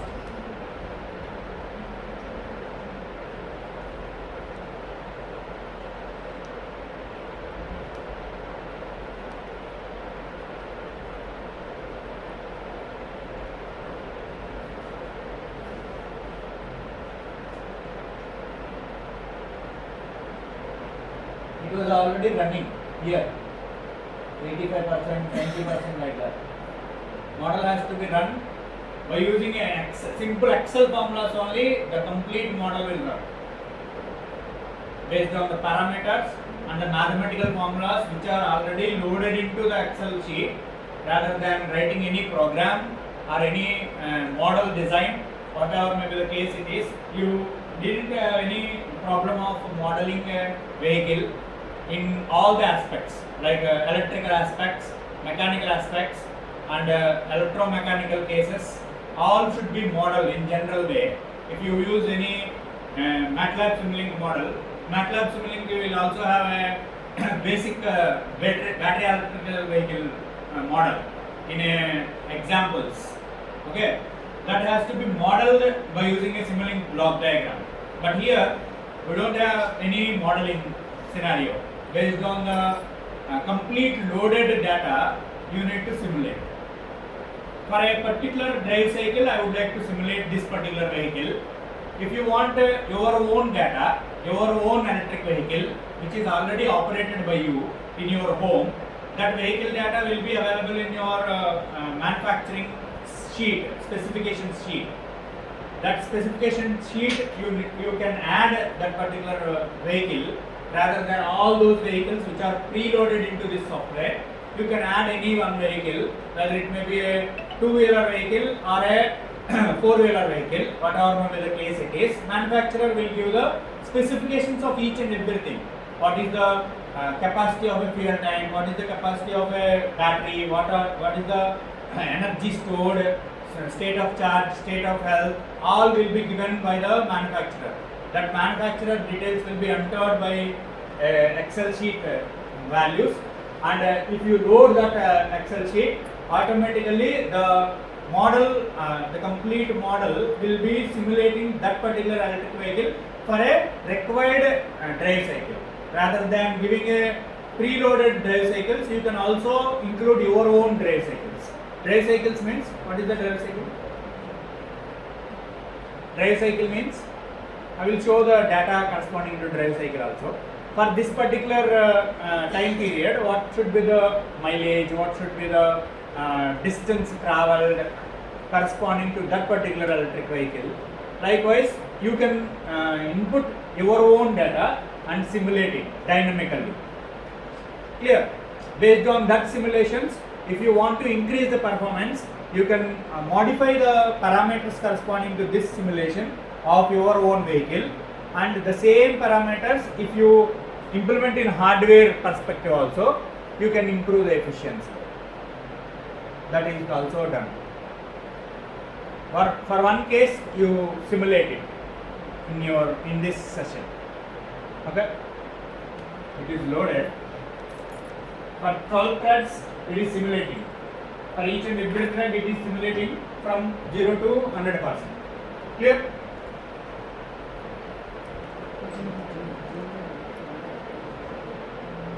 It takes some time for completion of this simulation. You can get a complete graphs and how, by using this particular software or a model, you can produce your own research papers. Because no two vehicles are similar. One is having a two-wheeler with ATAL company, another the same two-wheeler with some other company, Ola. Ola is having their own specifications, ATAL will have their own specifications. The specifications are different, both are dynamically available, or both are dynamic data. For that dynamic data, you are simulating it, because this model is loaded up to 2017 only. After 2017 also, there are so many electric vehicles, both two-wheeler and four-wheeler are available. But for those vehicles, simulations are not available.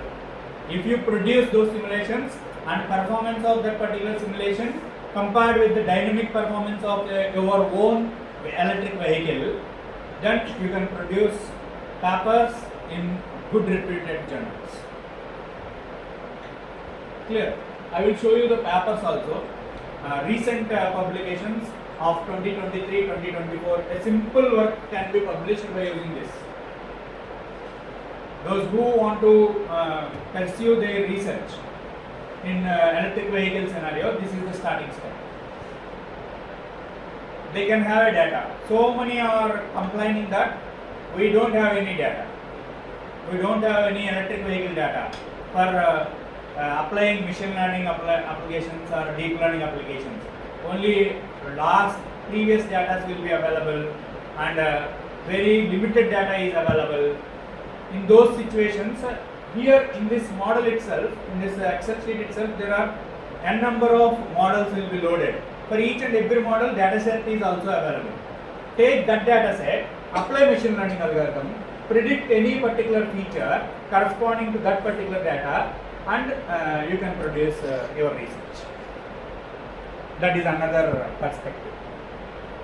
Improve based on the machine learning research, machine learning algorithms which you got accuracy.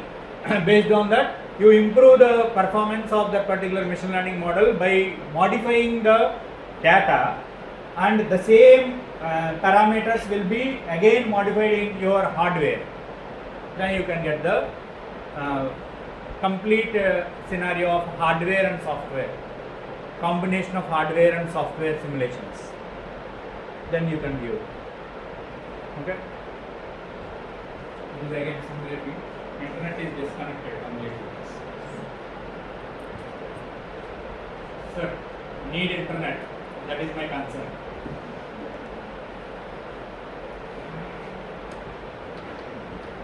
I will also show you how a particular data set is applied to a machine learning algorithm. That is next part of this particular lecture.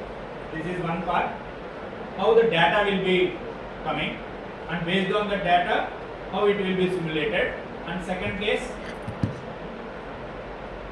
this is the output of the simulation. If you produce simulation results like this, your platform will be damn sure accepted. So 10 minutes.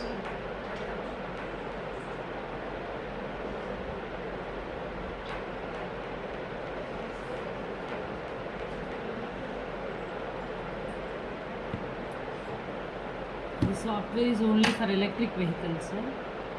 Completely for electric vehicles. This one software, like this, there are so many. All are open source. Okay.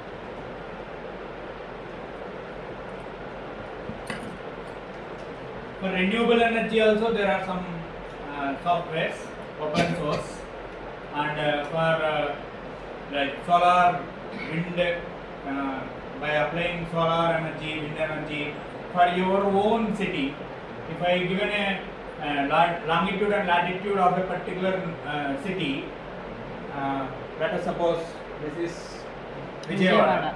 For Vijayawada, if you give a longitude and latitude corresponding to this NRI institute, you can get a solar irradiance data and wind generation data corresponding to that particular longitude and latitude data, and you can simulate based on that wind energy predictions, wind energy generation predictions and solar energy generation predictions.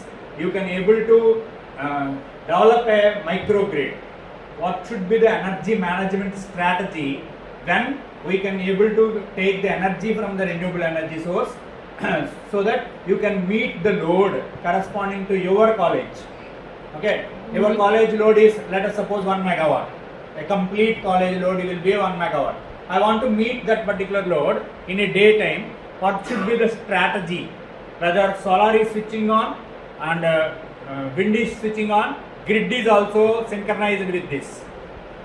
Whether the energy is pumped from the grid to the load, or the excess energy which is generated by the solar and wind, which is already sufficient to that particular load management, and it will be excess. Then will be the complete energy will be stored into the battery for future purposes, like in the night time where solar is not available, and even then your excess, that excess power will be pumped, injected to the grid for economical operations. By using that, we will get only the present data, or else we will get the previous data also. Previous data also. Previous data. Complete historical data you can get. Forecasting is also possible. Forecasting possible, all will be possible. You can done techno-economical analysis by using the software. The software name is Homer. Homer. Homer. Homer Pro or Homer. You can do. I already dealt one internship with IIIT news video students, and they written paper and submitted with SCA journal for news video case scenario. They take one solar data, one wind data by using Homer software itself. They completed, 3 of the students completed the complete techno-economical analysis, and they submitted paper for International Journal on Ambient Energy recently. Clear? This is how the situation is. My goal is the original value of battery optimization, still it is running. Actually, internet was not. My goal is 53. How it will be achieved? What should be the acceleration? What should be the electric range for miles? What should be the DOD? What is DOD? Depth of discharge. How the energy will be discharged in units. That will be the depth of discharge. This is the complete energy monitor corresponding to a battery optimization. Likewise, there are different cases here, different screens will be available, whether we are meeting the goal. I am giving a desired electric range of 53 miles only, so that the goal will be set as 53. Internet is coming, but it was not downloaded. Still it is a network issue. Have you downloaded? And these are the publications corresponding to this software. These are STEAM publications, electrical vehicles. Or you can directly go to Google Scholar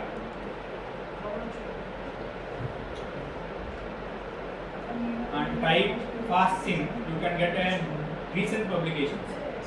For any recent publication, you can search here. FastSim.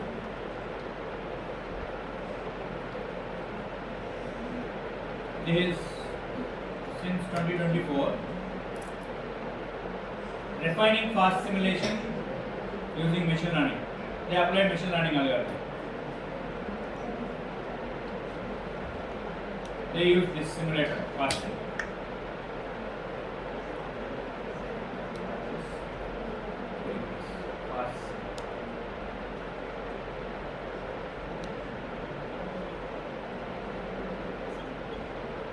For aerial robots, they simulated.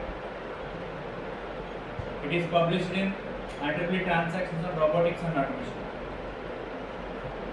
Recent paper, 2024. Is it 2024? Yes. June 2024. Letter 6. They use FastSim simulation. They are also given the complete code corresponding to this. If you use Python version of the same software, you can get the code. If you use Excel version, there is no need of any code at all. Directly entering the real world data is sufficient, because already the complete Excel sheet is loaded with the formulas. Automatically it will calculate. If you want to enter your own data, there is the completed results. My goal is here the depth of discharge. My goal is originally 77.1. The reach one is 95%, and here my goal is 53. I set. Now it is 206. Mile range will be 206. Still it is running. Okay, I will cancel the run because it takes too much time. It was downloaded. Downloaded in the Software is downloaded. Then open it. You can able to run one scenario. Not only for a powertrain comparison, you can give different experiments you can design, and you can interface different batches, batch cycles. You can the complete batch cycles will be loaded through Excel sheet directly, and for that batch cycles you can able to run, and drive cycles also. These are the various comparisons: acceleration validation, fuel economy evaluation, for all the models. Is it visible? For all the models of electric vehicles which are available in this particular software will be compared here. Actual and the model. Clear? Electrical consumption validation, UDDS validation, highway validation, constant 15 mile per hour, 45 mile per hour, 55 mile per hour, like that. They given different driver cycles also. I given this single sync test. This is the drive cycle I given in the previous example. This is the drive cycles. The complete drive cycle will be available like this, and you can able to input the same drive cycles. You can add your own drive cycle also. In the vehicle IO tab, you can able to add this. If you want to add a new drive cycle value or a data, add drive cycle, then you can enter this data. Enter the drive cycle data into this workbook following the example structured below. This is the example. You need to enter time in seconds, speed, grade, road type. You need to enter these 4 parameters for your own drive cycle data and continue so that your own drive cycle, let us suppose that I continue it, cycle name, I given it as Sastry, okay, import, and then your own data will be added here.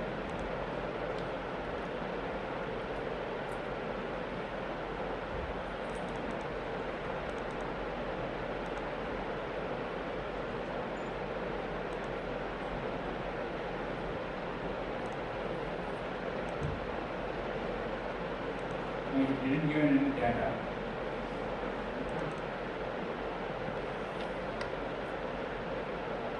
Data must be located in this way.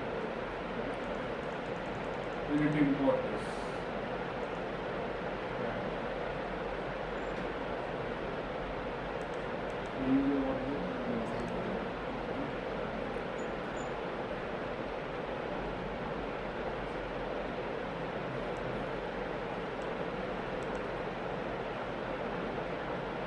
You need to enter anyone data. Then only it will be added. Okay. Your own drive cycles will be added. Your own vehicle also can be added. Here you can add your own vehicle. Okay. If you add any one vehicle, the same electric vehicle, I want to enter all the data values and save as. I will give another name, 2017, same data I am taking. I will give another name like 2017 from Ford I given. That will be available.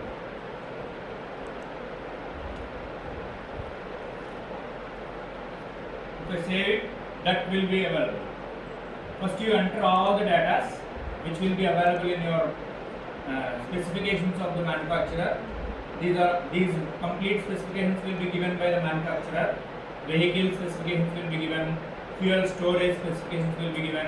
What type of vehicle it is, whether it is a direct EV or a converted EV or a hybrid electric vehicle, plug-in hybrid electric vehicle. Based on that, the parameters of this will be varying. Okay. First you enter all the data and save that data with your own name. Then that will be loaded like this. This is my new data. Okay. For this new data, I would like to produce simulation results. If you don't have any value, you can have a reference here also. Here you got a reference. How to get the value corresponding to that particular parameter. For a fuel economy or a drag coefficient, I don't know how to get a drag coefficient for a particular electric vehicle which is already operated by me. Go to this, set the data from this one. This is the reference website. You go to this reference website and based on your vehicle which is available, which is dynamically available with you and physically available with you, for that particular electric vehicle what should be the drag coefficient you can find in that particular website and enter that value. Like that you have different data which can be your own data or preloaded data also. By using that we can simulate. Here is the simulation software. Anyone download it? Open it. Have you run? Entering the data, changing. How many the of you data. downloaded this? Fine. After downloading, there is one simple technique is there, because without I directly opened this and modify each and everything, but it is not able to do like that. There will be a macro error for your case. Enable it. Okay, macro error is coming. Directly downloaded means there is a macro error coming. Still 7 minutes left. My case it was not downloaded.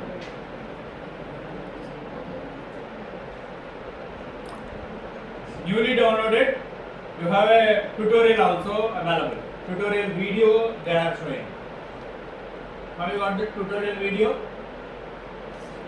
If it was downloaded for me, I can show you how to modify that. 10 minutes here. Take any one research paper, do one thing. Take any one research paper which is recently published, how the research paper is producing results by using a FastSim database or FastSim software. The same case scenario for your own electric vehicle, if you produce, you can also get a research paper. Okay. This is for electric vehicle. And you can also, if you are interested, you can also download Python version. You are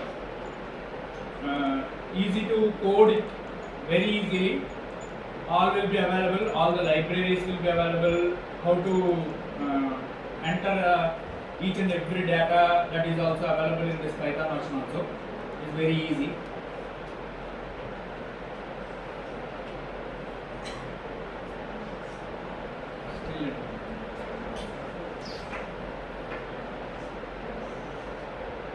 Rather than this FastSim, there are two more softwares for EV case itself.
These are all softwares developed by NRI for different applications.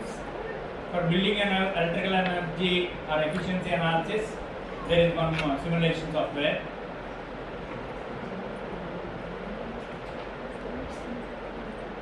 For a bifacial PV, there is software. Like that, we need a EV.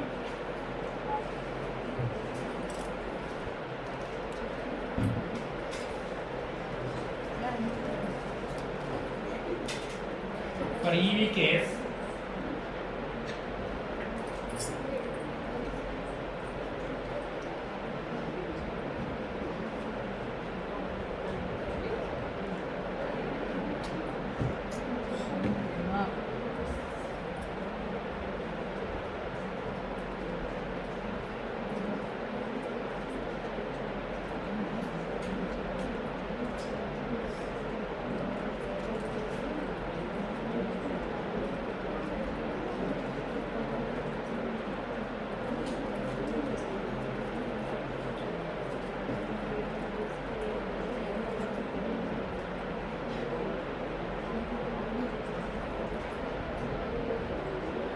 this is another model.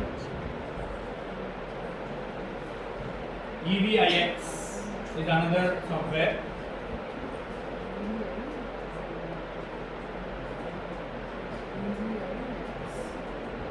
This is for charging analysis. Vehicle charging infrastructure. What are the various charging infrastructures available?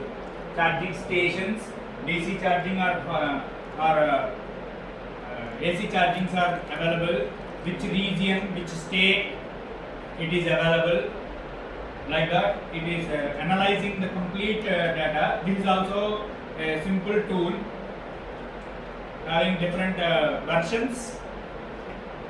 Okay, EVI Pro and EVI Equity, road trip, on demand. Like that, there are different tools will be there. These are all freely available tools. Among all these, this is good. Financial tool. I want to locate a locally optimized charging assessment tool. This is a locate website. You can download this also as a Excel version. Directly you can download it and you don't click it because this will be stalled. Internet is not good enough. Okay, this is another tool for EV itself. Okay, electric vehicles.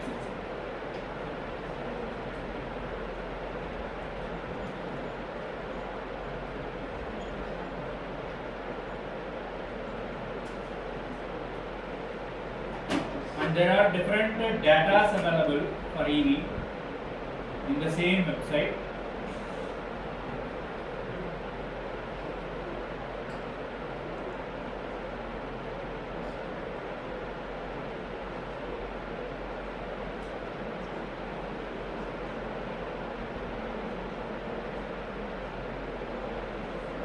In vehicles and mobility, you can get a complete data, complete tools which are available in that particular electric vehicle. This is one which I already given to you, and these are different other tools which are useful for electric vehicles only. Okay, for locomotive technology and for heating and ventilation, for drive cycle design, and this is a agile trip. This is for agile trip manufacturing, and that is vehicle ecosystem, for a vehicle ecosystem, and then route prediction, in which route it is a better way, like that. For every case, these are all different tools corresponding to an electric vehicle which was developed by NRI. Okay. Now, I have a data. Where to get the data? Data is also freely available.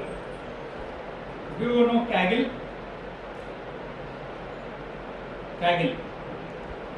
No. You are not CSE guys. Only electrical guys. I am also an electrical guy. But I know. This is a platform. Kaggle is a platform where you have various competitions, various data sets which are publicly available for a free. There is no charge at all, and if you want to explore machine learning and deep learning models, most of the cases, if the data size is more, if the data size is of 1 GB, 2 GB, you cannot able to run in a local machine. You want a GPU, graphic processing unit. Do you know GPU? What is the difference between CPU and a GPU? No, don't know. In a CPU, do you ever heard Intel Core i3 processor, Core i5 processor, Core i7, i9, i12, i7? What it mean? What it mean? Previously it is dual core only, Intel dual core processor previously. Now it is Core i3, means there are 3 cores available, 3 processors parallelly working. Core i5, 5 will be there. Core i7, 7 will be there. Like that, in a GPU, number of cores will be parallelly working. If it is a, if I have a GPU of 2080, it means 2080 cores are parallelly working. When compared to the speed, if the data is available and if the data is in a normal CPU, the data or operations in the CPU will be in sequential manner. Is it clear? All are in sequential manner. Do you agree? All will be in sequential only. If I want to operate any particular, let us suppose this is the CPU system itself. In this system, if I want to open 10 applications at a time, if the RAM is sufficient to handle the complete data, then 10 applications will be running at a time. Simultaneously we can run, because when we open any application, let us suppose a Google Chrome, Word, Excel, PowerPoint, these are all applications which are loaded into that particular system. While we are opening to that particular application, the complete data corresponding to that particular application will be fetched to the local memory, that is RAM, from a hard disk, and process that information until unless we close that application. Clear? One after another it will be processing. If I open simultaneously 10 applications, the complete 10 applications data will be stored into the RAM.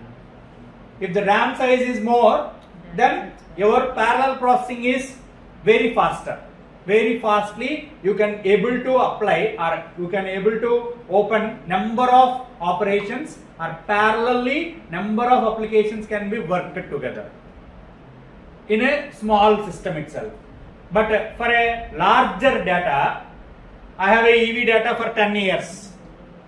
I want to predict next 1 year data, 1 year EV price prediction based on 10 years data. 10 years data means how much size it is, maybe of 1 GB or 2 GB in an Excel sheet, let us suppose. 1 GB is there. That is for EV case. For a load data, you have how many fans in this room? Let us suppose 10 fans and 10 lights will be there. All the 10 fans consumption will be there, 10 lights with consumption will be there for each and every 1 minute. What is the current value of each and every 1 minute of a load for this one room? And there are 75 systems will be there. There is a power consumption of all those things. Okay, if you want to manage energy, you need to get a load data, load consumption at time instant of t1. Let us suppose at 2:55, what should be the consumption corresponding to a particular building? Building means there are 4 floors. Each floor has, let us suppose, 100 rooms. For each room I have 100 loads. Then what should be the size of the data? I need to process that data. in that case, for each and every data, it means laptop is one load, system is one load, fan is one load, similar fans will be there, similar systems will be there, but room numbers will be different. Clear? For a particular room, I want a consumption, energy consumption. For another room, I want energy consumption. Like that, you need to predict by using a machine learning model. In those cases, we need a graphical processing unit. In that case, we have number of processors which are parallelly working. Parallelly, there are number of cores will be available. Have you heard about the graphical processing unit? Graphical processing unit, it names it as NVIDIA RTX or GTX. These are the versions. GTX 1080, 2070, 2040, 4060, 5400, A5000, P100. Like that, there are different versions will be there. That 2080, 2070, 4070, those are the number of cores. Like your i3 and i7, i5, like that. There you have only 3 processors are working, but here there are 40-70 cores will be working at a time. It means the complete data, if you have a 1 lakh points of data, 1 lakh samples of data, among that 1 lakh sample data, the complete data will be fed to a machine learning model, and I want to process that machine learning model through a GPU, graphic processing unit. Then what happens means, among complete 1 lakh data, it won't give 1 lakh data to a simple processor. It will segregate the complete 1 lakh point of data through a batch size. I define a batch size of 1024 or 4096, like that. I define a batch size. It means that batch of data, if I define a batch size of 1024 means 2 power 10. Always we define batch size in terms of 2 power 10 because all are in discrete manner, all will be in binary representations only. So that always we have 2 power 2, 2 power 3, 2 power 4, like that. You need to define the batch size. That batch size, if I define it as 1024 samples among 1 lakh samples will be given to 1 core. But how many cores are there? 40-70 cores are there. What is the total data can be handled by that? 40-70 into 1024. Am I clear? That much of data it can handle. If I increase the data points, it means the maximum size of a particular core will be fixed. It can handle because of your 16-bit processor, 32-bit processor, 64-bit processor. Likewise, your OS will be there and processor will also be there in a normal CPU. Likewise, for each and every core, there will be a number of bits, processing bits will be there. Based on that, it will be processing the maximum value of data. Clear? Likewise, the complete data will be segregated into batches, and that batches will be given to different cores, and commutations will be done into that particular core, each and every core, and again all the results corresponding to each and every core, all the results will be again accumulated at the output after completion of all the processes. Clear? That is how GPU is processing. That GPU access will be given by you by tagging freely. 30 hours per week. You can use GPU of P100 GPU or A100 GPU, which is a powerful rather than normal CPU. That will be given freely.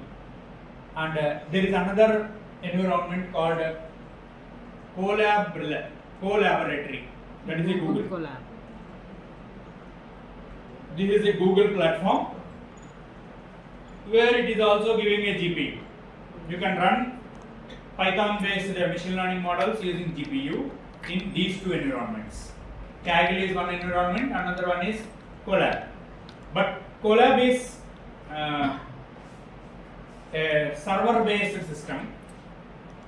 It means whenever it is available, that will be allocated. If I run a program in Colab and at a time 50 members are running at a time, then at any point of time it will be disconnected. It is showing that it will be awake for 12 hours. 12 hours you can access this GPU, but at any point of time, after 5 seconds also it can be disconnected. Clear? Because it is a cloud based platform. In a cloud over the world, that GPU can be used by many number of persons. If the GPU is overloaded, active sessions, some of the active sessions will be closed. Clear? But in the case of Kaggle, if you create an account in the Kaggle, your 30 hours is completely allocated to you only. It won't be allocated to others. The P100 processor is 100 GPU will be available to you for 30 hours of use. Before 30 hours end time, you can complete your calculations and model validations, so that you can get a machine learning performance corresponding to that particular model which you already built on a dataset. And also, datasets are readily available in this platform. You can have different datasets here. Okay, if I want EV dataset, search for EV. You have one electric vehicle data, residential EV charging data, car evaluation data for a EV vehicle, and for a EV sentiment analysis data, a 3 watt data. This is not useful for your EV, and detailed India EV market data from 2001 to 2024. What should be the Indian EV market? What are the various models available? All will be available here. What are the various models? These are the complete scenario. EV maker. These are the models, and a place at which state it is, which place it is. This is the complete information of a EV vehicle. Okay.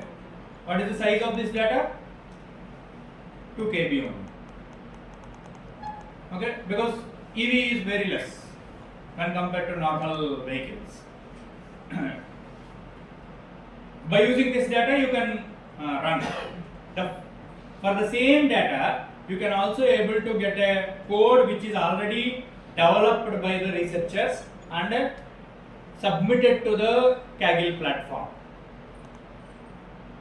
You can have already codes in different hackathons they developed on this data set, and reference is available.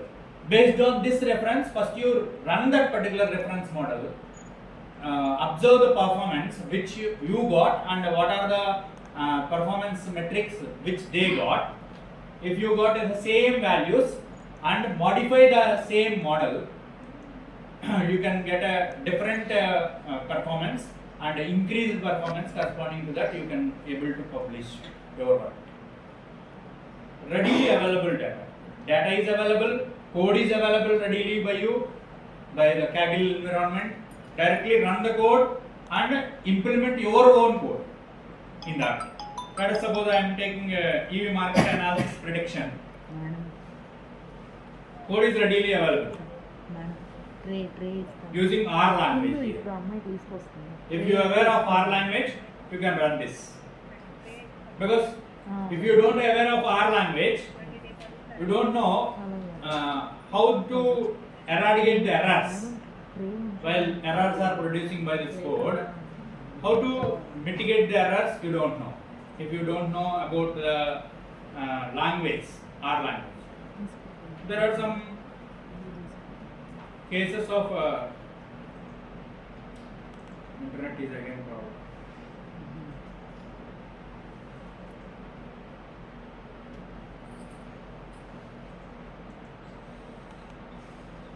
Python based codes are also available for the same scenarios. you can have data sets. For each and every data set, they will be producing some of the codes. This is completely in R language. They given results also for each and every case.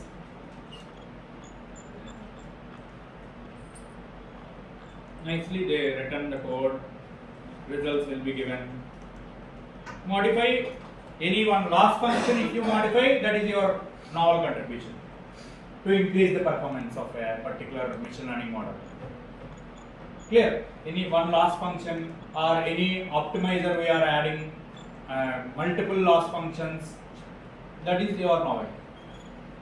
Clear? Likewise, in Python based scenarios, you can easily get open source codes and you can able to produce papers and a research perspective. In the research perspective, you can able to do work very easily. All are available freely. If you have internet, that is enough. Is it clear?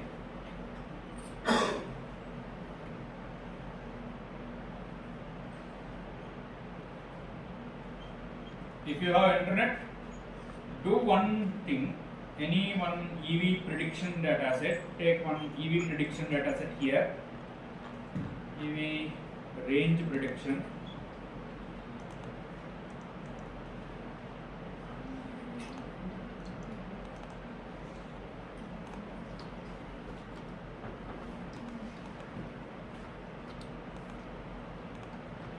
Take any EV range prediction data set and run it for your understanding purpose.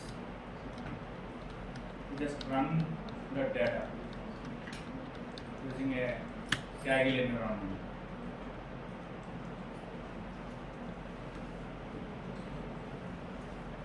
Maybe using machine learning.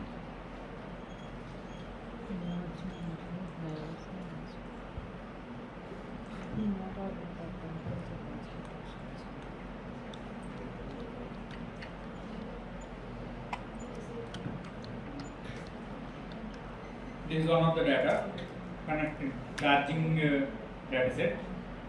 For this, no code will be produced till now. If you participate in the challenges like this, if you want to produce a code for this and upload the code, you can also able to get rewards corresponding to this Kaggle platform. Certifications, awards will be given to you.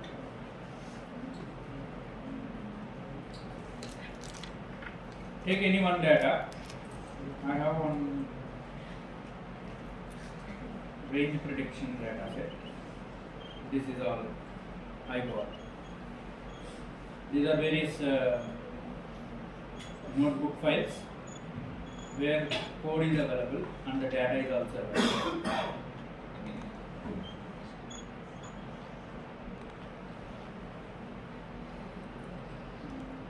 I will share it to you. Internet is not available. Take any one data. One case is by using FastSim, you just run any one model. That is one case. Second case, take any one EV data in Kaggle account. Just sign in with your Google account, Google or Gmail into Kaggle account and run any one EV data. Take any one EV range prediction.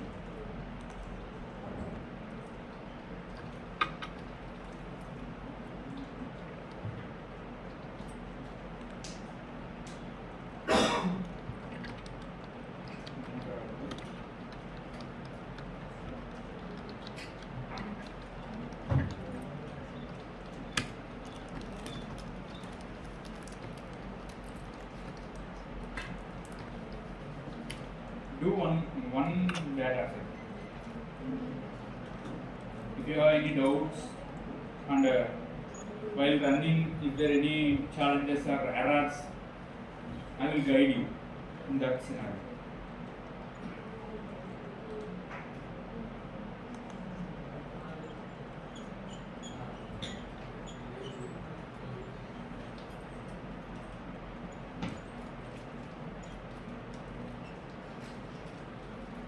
This is in Python language. This is the complete code corresponding to electric vehicles. By using linear regression, ridge regression, lasso regression, 3 regression models will be used and compare the results.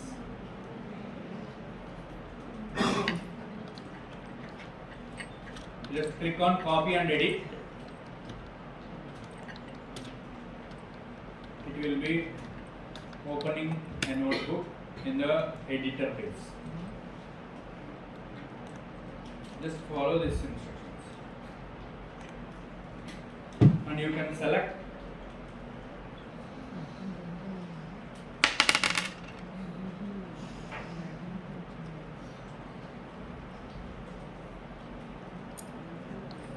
any one cell. I want to run this cell, just run it. Directly it will run.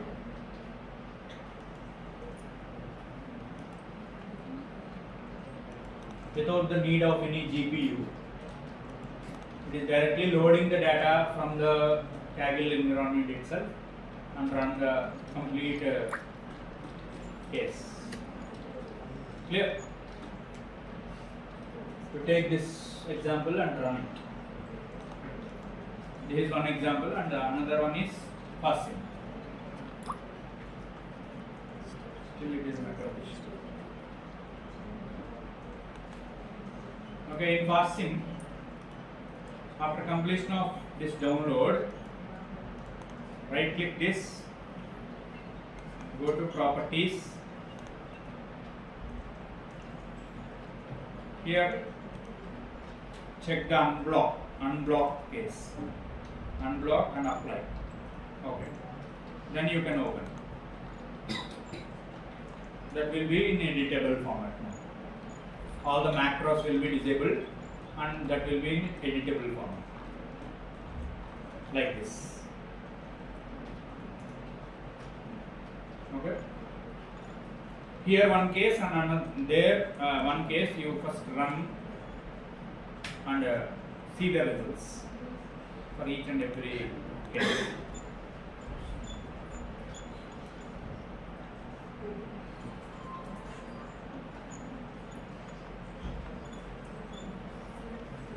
Have you downloaded it?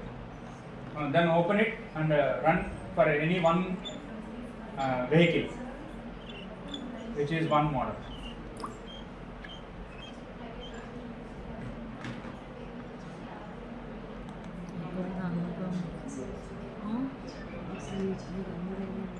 Sir run ఎక్కడ ఉంది?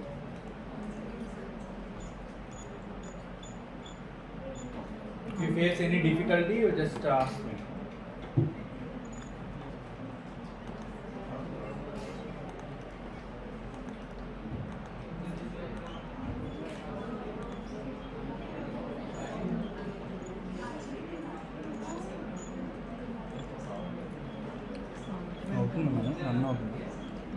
అదే అడుగుతున్నారు run ఎక్కడ ఉంది? Vehicle ఐఓలోనే ఉంటుంది madam. Vehicle IO ట్యాబ్లోకి వెళ్ళండి. Vehicle IO madam. ఇదిగోండి sir దాంట్లో కిందకి రండి. అన్ని ప్లస్లో ఓపెన్ చేసేసారు. అయ్యి ఓపెన్ చేసాము సార్.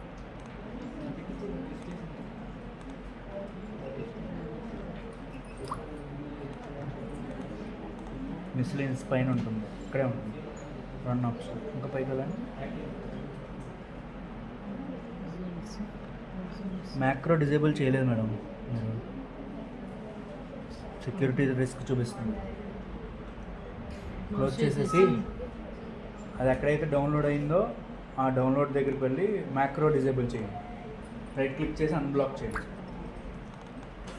వెహికల్ ఐఓ ట్యాబ్లోనే ఉన్నాను నేను. అదిగో అక్కడ ఎడిషనల్ డ్రైవ్ సైకిల్స్ కింద రన్ అనే ఆప్షన్ వస్తుంది. ఆ స్క్రీన్ మీద కనబడుతుంది. ఏం చేస్తున్నారమ్మా? మీరు కూడా మ్యాక్రో డిజేబుల్ చేయలేదు. రీడ్ ఓన్లీ అని వస్తుంది కదా. మ్యాక్రో డిజేబుల్ చేయాలి. డౌన్లోడ్ చేశారా? డైరెక్ట్గా వెబ్సైట్లో ఓపెన్ చేశారు. డౌన్లోడ్ చేయలేదు. డౌన్లోడ్ చేయండి. File Don't open in a browser, you just download the Excel sheet rather than open in a browser.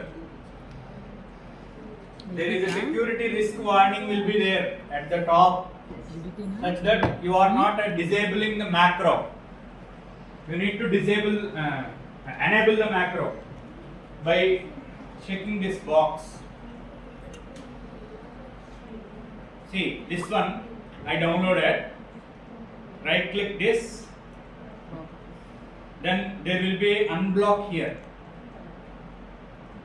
Check that box, unblock. After that, attributes, go to advanced, not here, security. It will be allow for all controls. Full control will be allowed. If it is not there, then go to advanced and full access will be given to this particular file for each and every user. System is one user, administrator is another user, 150 lab is another user. For each and every user, full control will be given. Then only it will run. Okay, all will be allowed here. It is no problem at all. Then open it.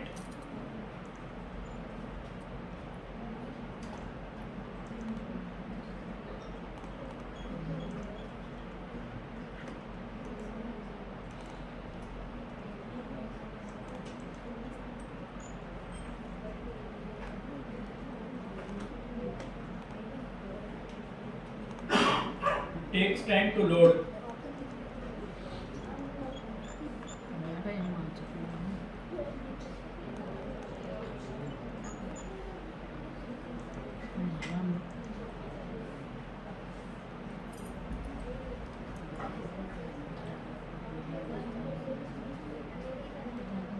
All of you got the same error. Security risk at the top, red button.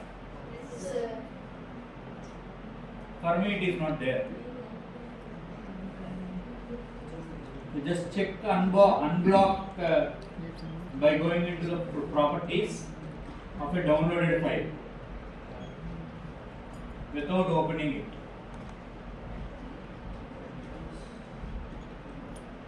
Do not open it.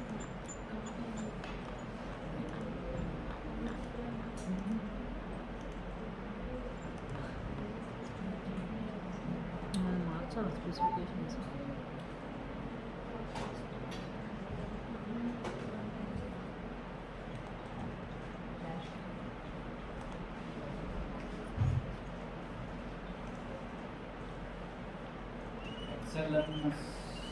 Specifications ఏమైనా మార్చాలా sir? ఊరికే ఏదైనా model select చేసి run ఏదో ఒక model చేయమంటారా? Select చేసి run చేయండి. అంటే మీకు తెలియడం కోసం. ఏదైనా కొత్త మోడల్ రన్ ఇచ్చేటప్పుడు స్పెసిఫికేషన్స్ మార్చాలి.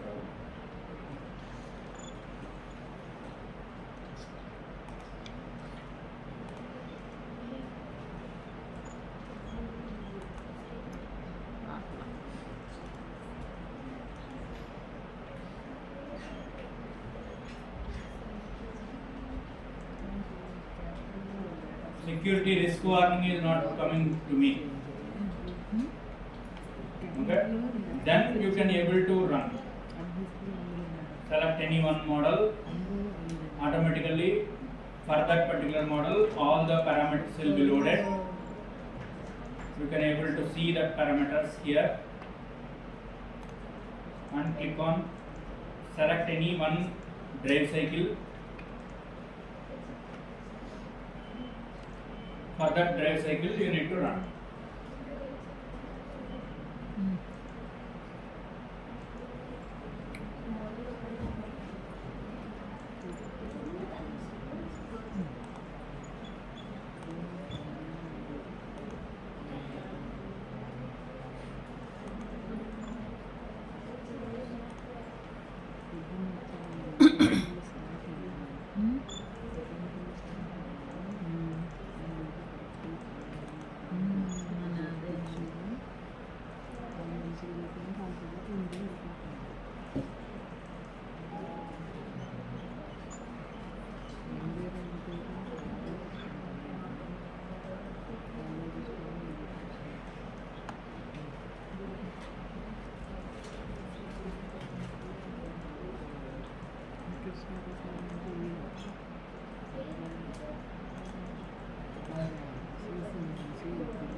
అవి ఏం ఎంటర్ప్రైజ్ చెప్పండి.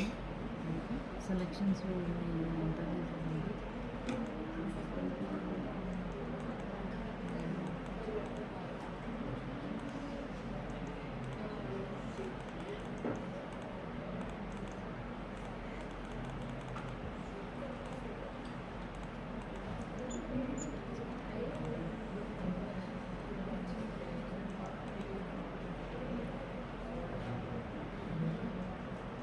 It is running for me.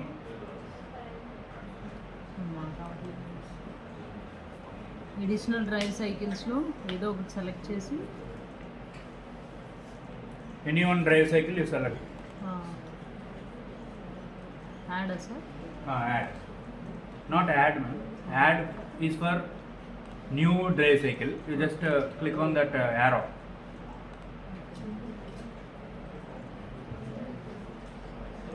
Run. Click on this enable content. Macro will be enabled now.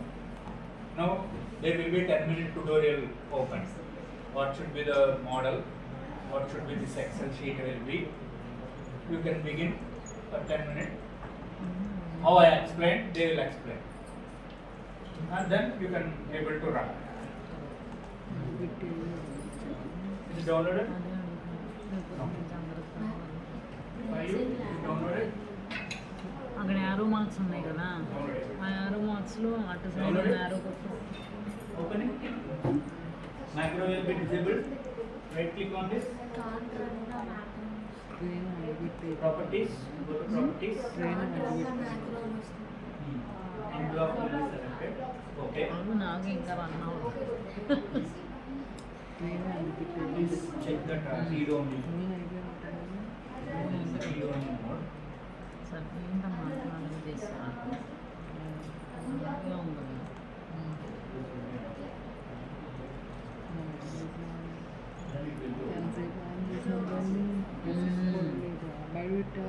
దానికి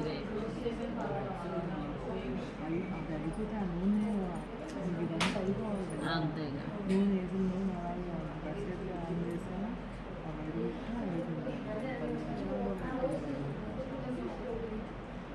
ఏంటి వచ్చిందా?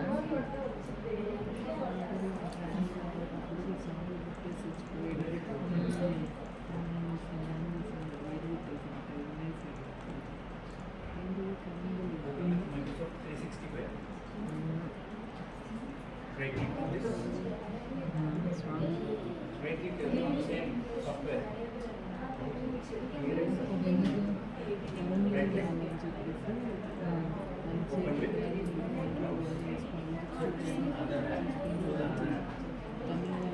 Choose Andhra.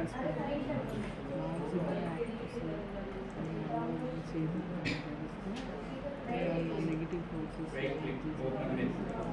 Choose Andhra.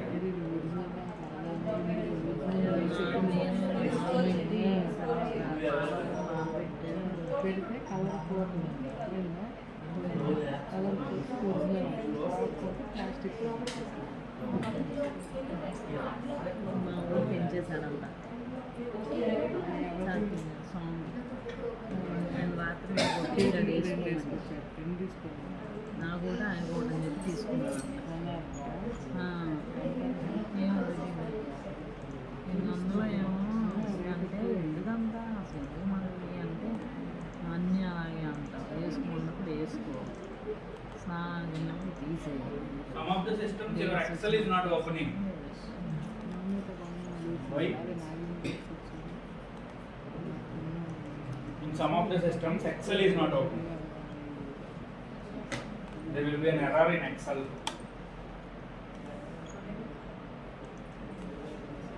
Most of the systems it will be opening. For you it is not opening. Excel is not opening.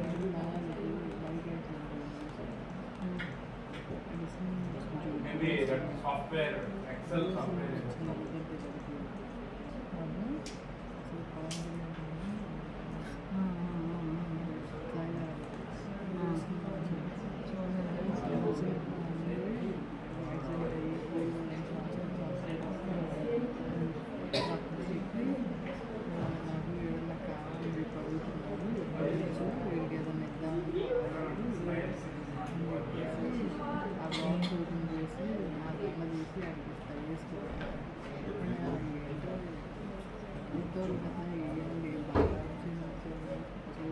మీకు open అయిందా madam? ఇంకా download రెండు సార్లు కూడా కాన్ download అనేది చూపిస్తుంది. ఫస్ట్ ఒకసారి కూడా కాన్ డౌన్లోడ్ అనేది మళ్ళీ ఇప్పుడు అదే చూపిస్తుంది. Network issue. డౌన్లోడ్ చేస్తారా? అంతా ఓకే.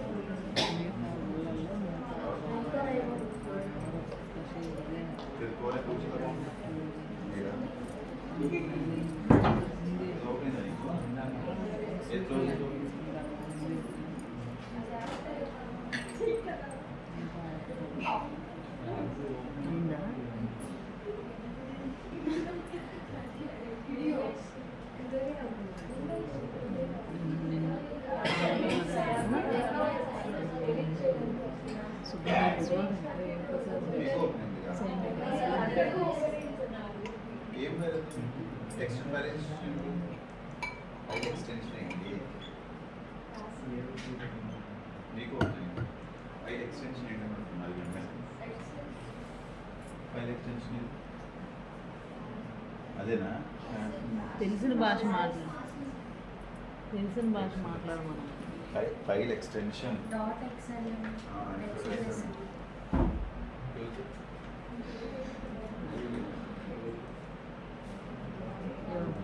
ఇప్పుడు మైక్రోసాఫ్ట్ 365 లో ఓపెన్ అవుతుంది సార్. ఆ మైక్రోసాఫ్ట్ 365 ఎవరికైతే లేదో వాటిలో ఓపెన్ అవుతుంది. అందుకని ఓపెన్ అవుతుంది.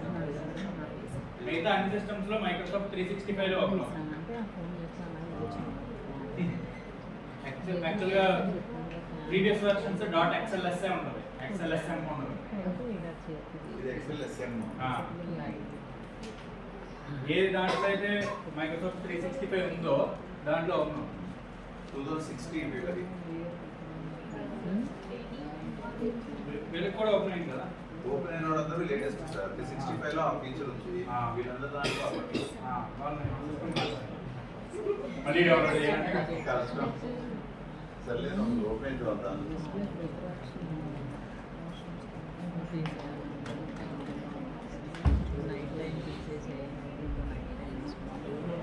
మీకు రన్ అయింది మేడం? చేయండి. ఇక్కడ రన్ అయినా ఏం చూపించదు, జస్ట్ ఇది ఒకటే చూపిస్తుంది. రన్ టైం ఒకటే చూపిస్తుంది. మీకు ఇందులో చేయాలి, పవర్ ట్రైన్ కంపారిజన్లో రన్ చేయాలి. ఇక్కడ చూపిస్తుంది మీకు నాకు వచ్చిన విండోస్ గోల్ ఎంత, సెట్ వాల్యూ ఎంత.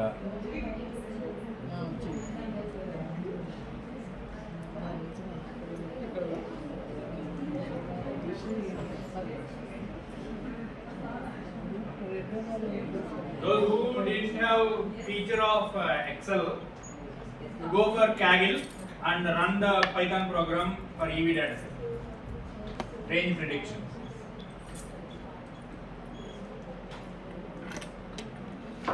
Directly go to Google, EV range prediction using machine learning Kaggle.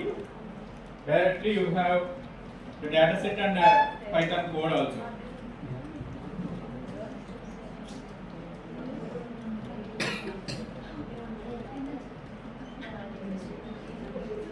This is the first step. EV range prediction using machine learning Kaggle. This is the first step. Click on first link. You can able to get this one. There you have edit and copy option. Click on edit and copy. Then you can able to run the complete model using 3 types of regression methods: linear, lasso, and ridge regressor.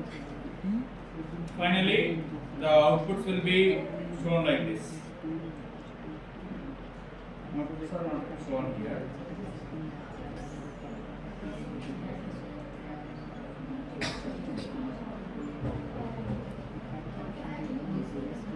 I will sign in and then run this one up.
Efficiency.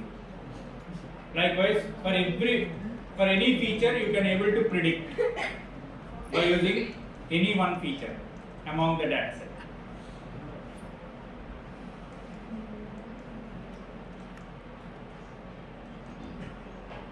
I run all the cells directly so that I can get all the results at a time. This is the confusion matrix. This acceleration feature and this acceleration feature will be fully correlated. Likewise, it will be correlation. There will be a correlation between each and every feature. That correlation will be mapped between 0.5 to 1. Okay.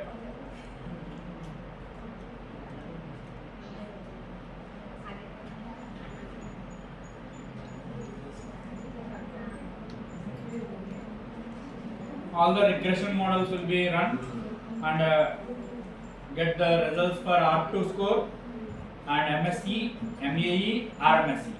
These are the metrics they have got, and for each and every case they compared all the metrics like this. What is the R2 score and what is the adjusted R2 score, and some different regularizations with the same linear regression. If I add a coefficient, which one is predicting more? Okay, these are the coefficients corresponding to each and every feature. This is the method called here directly we are giving a coefficient, model dot coefficient, but here this is nothing but your explainability of this particular linear regression model, in such that how it will be predicting more based on which feature it will be predicting the output. This is a ridge regressor, that is linear, and this is ridge. And then lasso regressor, and these are the comparative results. Range in kilometers. Joint plot corresponding to lasso, ridge, and based on the data. This is the scatter plot. Okay. This is how for a particular data set we can able to get the complete analysis based on a particular machine learning model. Here we use 3 types of machine learning models. Regression based, because it is a regression task for a particular brand name or brand model, we need to predict the range. Linear regression,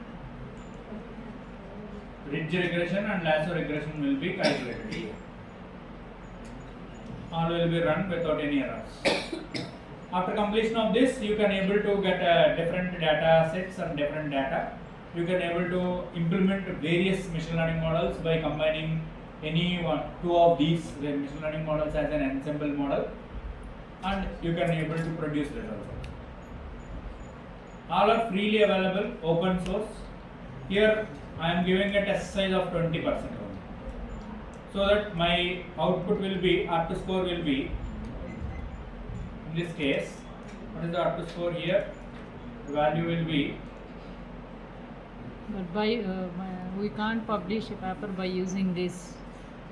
directly we cannot publish. We but can modify. You can modify. If any one loss function can be modified, it will be a novelty. Can we use the data set, sir? Same data set you can use.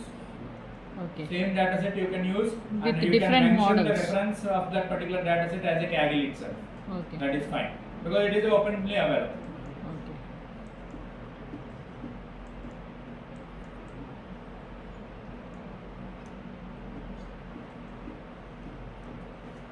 Each and every person of this particular room can get a one particular model.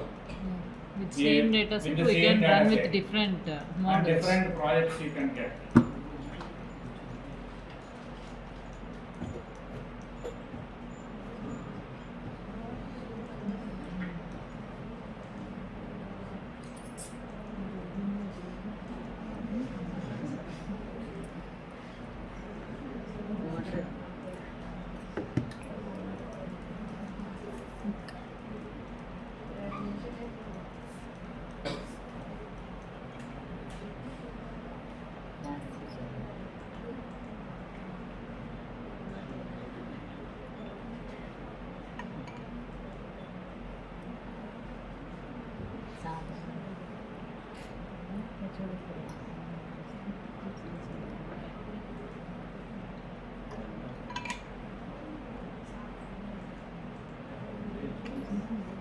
Sir, research paper writing AI tools unte చెప్పండి sir.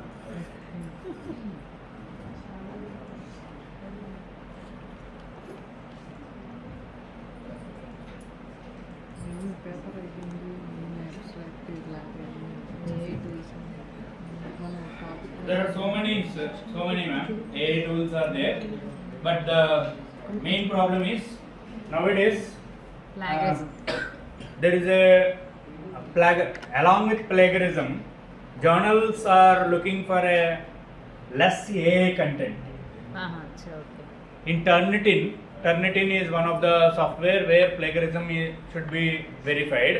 In the Turnitin itself, there is a term, there is a other feature called AI content in your paper. Okay. If it is greater than 30%, Can we use paragraph phrasing for that AI? the paraphrase is also a AI tool again. Your billboard. It is also an AI tool. Ah, Before AI also, in my MTech itself, I use paragraph phrasing. in that case, previously it was not available in Turnitin. AI tool verification is not available. Presently, journals are looking for that AI tool verification. Okay, whatever. Whether you are using AI tool to write a paper or not, that is the main concern. So that for engineering based papers and engineering based journals, if the AI content is greater than 30%, the paper will be rejected. Okay. Thesis any Even websites? for thesis also. Even for thesis also. Your plagiarism must be less than 10%, and the AI tool corresponding, AI content corresponding to your paper is less than 30%. Then only the paper will be accepted and thesis will be evaluated. Okay. That is the major problem. There are so many tools will be there. If you want, I will give you some of the tools. Mostly research holds or research lags in the literature survey itself.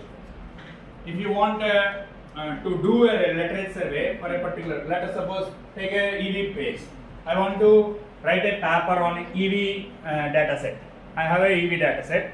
I want to write a paper. I got a results corresponding to that EV. Results will be there, model will be there, how the model will be developed, that is known to me. It means methodology is ready, results will be ready.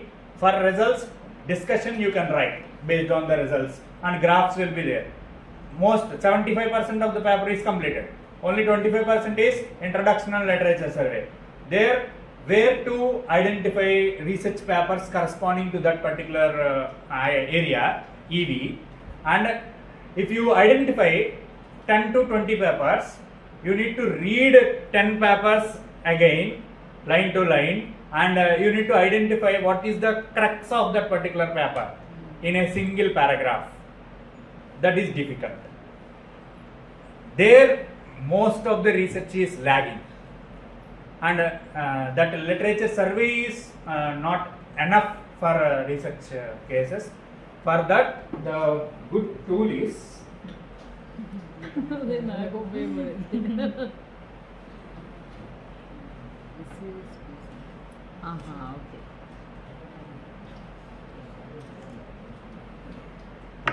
this is one of the tool where you got the complete literature survey. Electric vehicle. I want to write a paper on electric vehicle.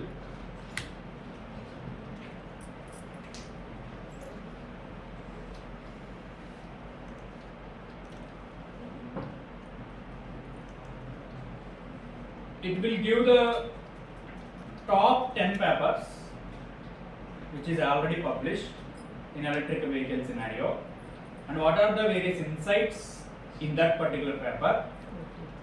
And if you want, you can also add different columns. I have only one column like insights only, and if I add column like summarizing abstract, the abstract of that particular paper will be summarized to 2 points, and then methods used. It is asking for everything you need to sign in.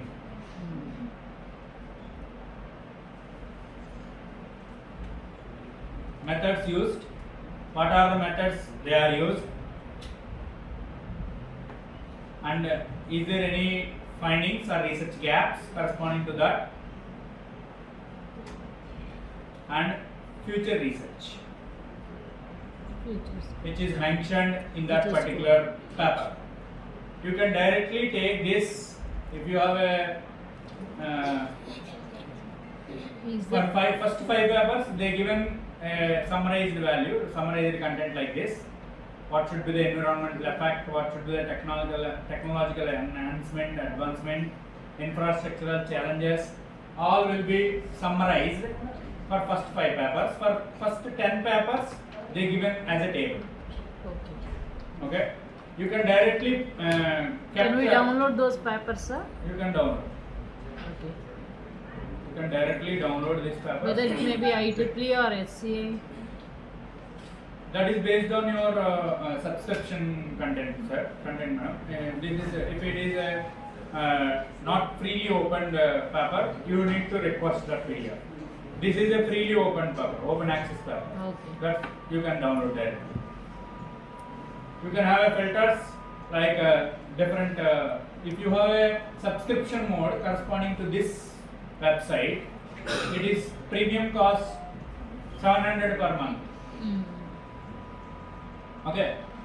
If you have 2-3 papers in a month, if you are ready with methodology and all, you just subscribe for 1 month of 700 rupees and made this one.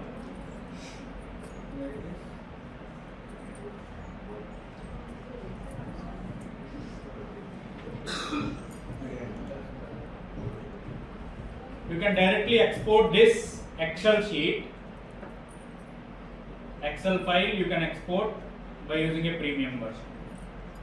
and the same table can be copied and pasted in your research article. Your literature survey is done within 5 minutes.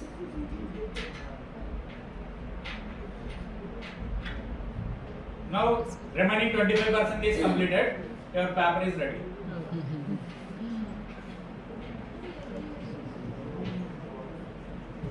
This is one good tool. The same case with another tool called Elicit.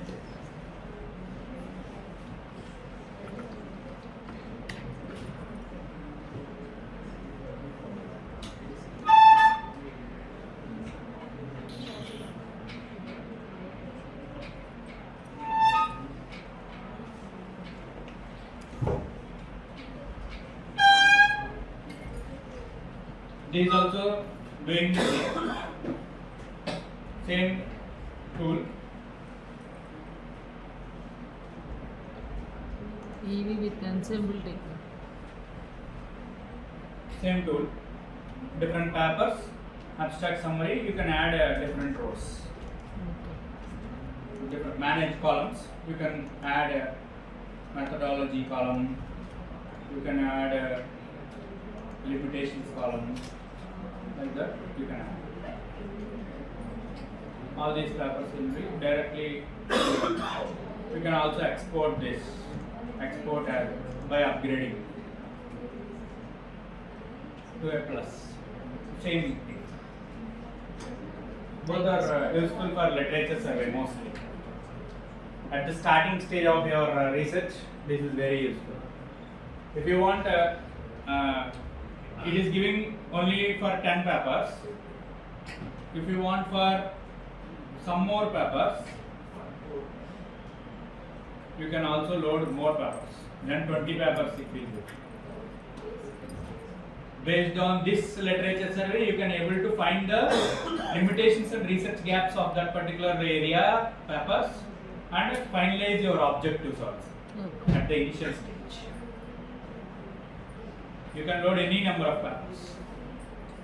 30 papers can be loaded for all these things. Freely it will be loaded.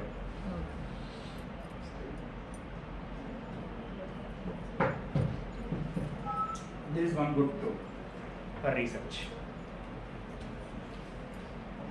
I got 40 papers. If you want to read these 40 papers, you take 1 or 2 months time. But it will be done in 5 minutes. Summarized. Content will be added. All the summary of abstracts, all the summary of methodologies, all the summary of conclusions and their research gaps, so that I can able to finalize my research objectives and in which area, in which paper, based on which paper I want to proceed my research. That will be finalized within 5 to 10 minutes, rather than of 2 months or 3 months of time. Based on your reading, someone will take one paper, read up to how much time you need. If a paper of 10 pages, how much time you need to read that paper? 1 hour or 2 hours. If that is reading. If you want to understand that, It will take so much of time. if you want to understand that and draw the conclusions corresponding to that, 1 day, 2 days. This is a technique called skimming. There is a technique called skimming for reading a particular research paper within half an hour. Let us try. We just try it. That is available in Google itself. Skimming, SKIMMING, skimming. That is a good approach to read a research paper. Within half an hour, you can able to conclude. Conclusions can be drawn. Any number of pages. If the research paper, if it is a research paper, it will be of 10 pages. If it is a review paper, it will be of 30-40 pages will be there. That 30-40 pages of review paper can be read within months of time. You need to understand all the topologies, all the vertices. That is very difficult. You need to run behind of time, so that based on skimming technique, you can understand any paper within half an hour. You can save more time in research. Then you concentrate on methodology. That is fine. Okay, with this knowledge sharing session, I just conclude it. And if you want any further doubts, I'm happy to answer it.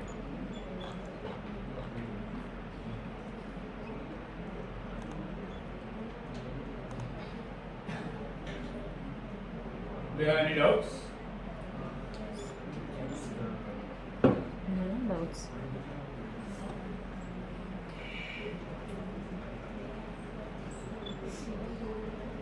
Is it useful? First of all, Very useful, sir.